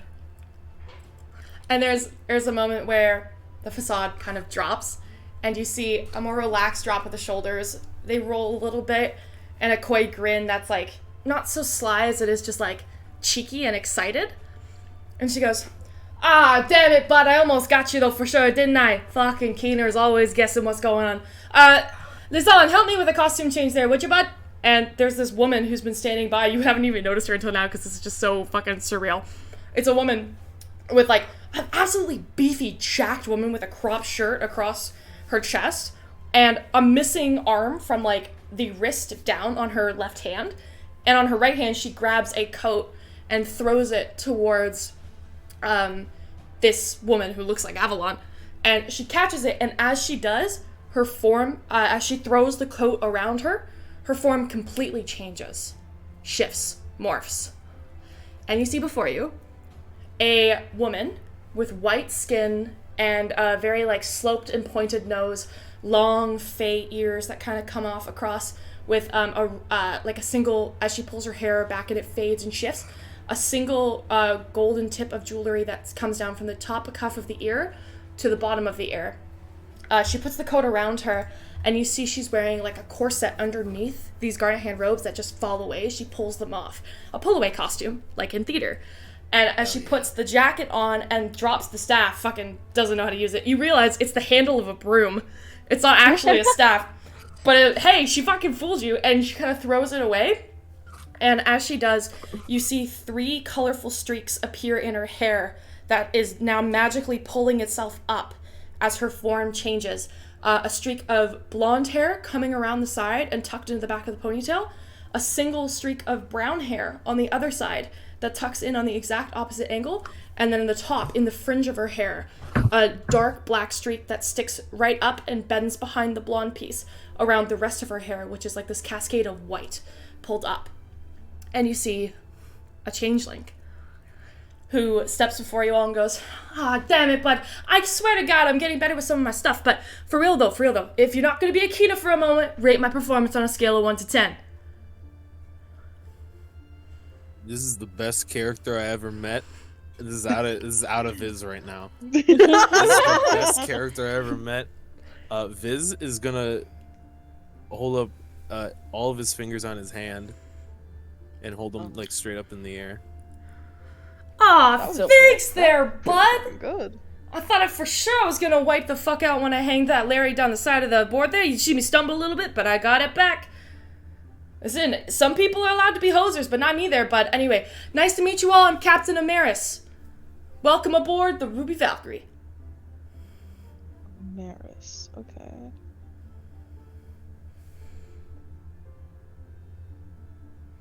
I'm guessing you often like to mess with people with these very, very, very good plays. Don't get your panties in a twist, little friend. It's more of a side hobby, and he's like very relaxed, just like smiling at it. All right, she's teasing. She like kind of snaps her hands again and goes, "Hey, bud, you want to throw me my hat?" And the woman with the arm kind of missing reaches out with the other hand and throws this hat. And it's this massive, wide-brimmed captain's hat with a feather that sticks out on the other end. matching perfectly with this dark brown and the leather of the coat. As she kind of like stands up broader, cracks her knuckles together and goes, a little bit of a side hustle if you do say so myself. Got a fascination with women's history. Doesn't get nearly enough recognition considering that half of the greatest heroes were in fact women. A little shocking, but yeah, some people gotta do theater, and in my case, I represent the women, you know? Quite impressive. Fair. Thanks there, bud. That's real kind of you. Alright, anyways, bing bang boom. Bishop's asking you to come aboard. We're taking you to Westover, is that right, Kiona? Can you go? That's right there. Alright, so then, suppose you better, climb on aboard, throw your stuff down. This is going to be very fun. Well, don't just stand there. You gonna introduce yourselves? I just gave you a whole damn show. You're not even gonna clap or nothing? Sorry, I don't go out to theater that much. Name's Nev. That's my brother Viz. Viz will clap. Aw, you're too kind, sweetheart. And like she kind of walks over to you and just like gently taps your shoulder and like leans down and like kisses your cheek. 1, 2, 3, 4, 5, 6. How many of you are there? Is this all of you? It is. Mm-hmm. Well, it's Jenny and Bridget are here, right? Yeah, like Aurora and Ginny Okay. and Bridget are kind of stepping up. You see Bridget look genuinely alarmed. Like, genuinely, like, alarmed. Like, this is a lot for her. And you see Ginny's grin just absolutely manic. Yes, this is all of us.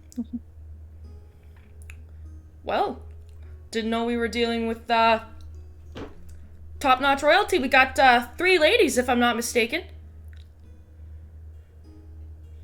This is gesturing to you, Cecilia, and then Ginny and Bridget. I suppose.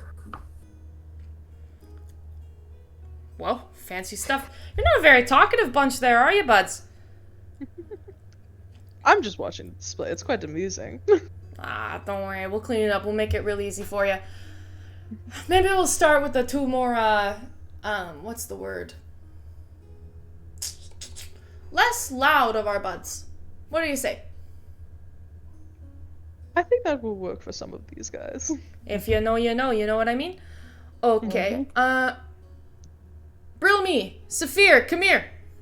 And 2 more figures, like, open up from behind the ship. You see one of them is, what looks to be like this. Let me actually pull up the notes, because there's 5 people on this ship that you should know exist. The first one is a bugbear. She's a red tunic dress, dark brown fur, long light brown streaked hair. There's like this X mark scar across her face. She smells like sulfur. Like you see her step out, and that is like immediately the smell of like nithine, but like pure nithine, not that like shitty stuff that's been like modified, where it's like sulfur and rot almost. Like this smells like sulfur. And you imagine that this is like the nithine engineer aboard the ship, who kind of like leans and goes, hi there. If you want a tour or something, let me know. No rush. Pleasure to meet you. Pleasure's all mine. Captain, can I go? The captain's like, you're not being very welcoming there, bud. Oh, is that not what you're for? Your captain did give us quite a big welcome. She always does. Let her do her thing, or she'll wake you up and do it in the middle of the night. I'm guessing you have experience? Unfortunately. Yeah, something tells me The next person to kind of poke their head out, you see they have an apron around their neck that kind of like comes across, and they are an Arakakra. They have like this like... Sorry, did the bugbear say a name? I didn't get that down. In order, the captain said their names, so in order this would be Brimley, or Brilme. Sorry, not Brimley. Brimley. Brilme. And the second one is Saphir. So the second one that steps out is this female Arakakra. She has this parakeet face and these feathers in like a gradient shade of pink, orange, and white.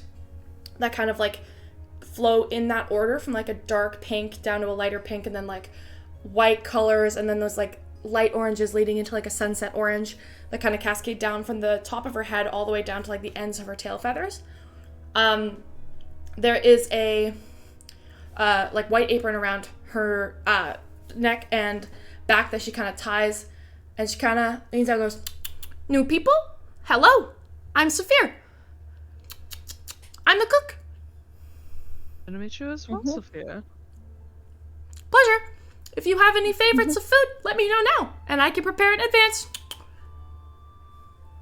Love these characters so much. I'm, like, soaking this The in. best thing that could have happened to us. I love all of these NPCs. Nothing bad is allowed to happen to any of them. No, We're gonna nothing. join them now. There are Yeah. NPCs. We've gone from a steampunk campaign to a pirate campaign. Hell yeah. Pirate campaign. Oh my god. The last one to kind of like step up is the woman with like the arm missing. She steps forward. You see shoulder length blonde hair, blue eyes, absolutely fucking massive and jacked. This woman is huge. Like, probably for a human woman, she's like 6'8". Like, she's really, really tall. Holy shit. Holy. Ooh.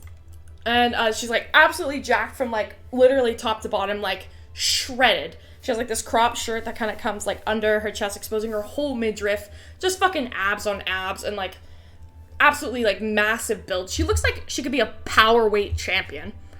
And she kind of like looks over and goes, "Hi, I'm Lazan. Good to meet you all. Not. Neb just like leans over to Viz. Not the voice I was expecting at all. I swabbed the deck, and I also launched the cannon. So if you need anything, hopefully I don't have to kill something." You know what? That is a fair. You know, that is very fair. Don't want to kill everything. You know? I don't know. Killing can be fun sometimes. Viz will lean over to Nev. Is like, not what I was expecting at all. No, me neither. I think I'm gonna like it here. Yeah. Oh, I'm happy to hear that there, bud. Come on in, step on in. We're all family here. We're all welcome. You need anything, you let us know. Are we, like, good to go, or... You guys a bit keener to head over to Westover? We're very keen on heading on over. Keener, but not keen. Are you a bit keener? Okay. I don't know why I fucking bother. Alright. Brilmy, get the engines going. Lazan, get the ship ready to move. And Saphir's gonna cook. I'm gonna captain. Kiona, just check with the rest of the group, make sure that the path's where they want to go. And she's like, "Alrighty, the captain, don't worry about it. We're all good in every regard." And she's like, "Okay there, bud. We don't need to be so, loud about it. Anyways, make yourselves comfortable. I'm sure we'll all get very acclimated. In the next couple of weeks, we are forced to hang out with one another." Sorry, out of character. I love how like more Canadian she became as you just kept speaking. Yeah. It's because I was like, I have to do Avalon's voice first. And so it kind of just devolved. Yeah, it's supposed to be full Canadian. Okay. Yeah. What do you say, buds? Get on the ship. We get on the ship. Yeah. It's gonna be a hell of a couple weeks, eh? Nobody get eaten by a Pegasus. Alright, let's go. And you guys hear the sound of like the cannons in the back of the Ruby Valkyrie begin to just like light up and fire forward. You all kind of rock for a second. And she goes, hey! Little lighter this time. And you hear under the deck of the ship, "This is harder than it looks. I'm working on it."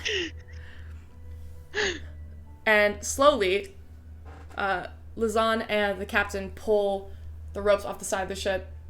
Bridget has not dropped her alarmed expression, deeping a little bit into regret now. But the ship slowly begins to take off. And as it does... Red's gonna put a hand on Bridget's shoulder. I was like, you look like you're having a fun time. This is probably a big mistake. No, this is not. This is just opportunity. I'm gonna go brush up on my spell work because I have a feeling I'm going to need it. And the ship slowly listens to the See? sky. Opportunity. Exactly. The ship slowly listens to the sky, and as it does, you can see the beautiful city of Ashdonia in the distance. As there's a fight already going on between Kiona and Amaris, and, like, everyone else aboard the ship as they're trying to figure out which way is best to go. No, go left, right, no, we can't go through the city, we're gonna go back through the city, let's go along the river, go along the river. And there's that kind of back and forth argument as the ship finally begins to coast around this massive river, almost a lake size, that leads out of Ashdonia and through the rest of Wideland. Somewhere in the direction of Westover. And that's where we'll end tonight's session. Oh, I don't want it to end. Ooh. Oh, I love these motherfuckers, dude. Oh my god. I love these motherfuckers. I need They're so great. The reason I think why we were so silent is we wanted to hear them speak. Yeah, I just wanted to hear more of them. I did not want to interrupt. I'm glad I you was liked them. enthralled. Well, we'll pick up I'm with more of going them to- next week. I'll send you guys I'm all going- the pictures in chat. I am so gonna bother this engineer. Oh dear. I'm so gonna bother this poor engineer. Just like, no, I just want to watch how everything works. Nev over here about to start giving hints on, hey, here's how I can improve your ship. Let me get tinker with that. Nev's gonna Yeah. backseat engineer. Oh no. And mansplain.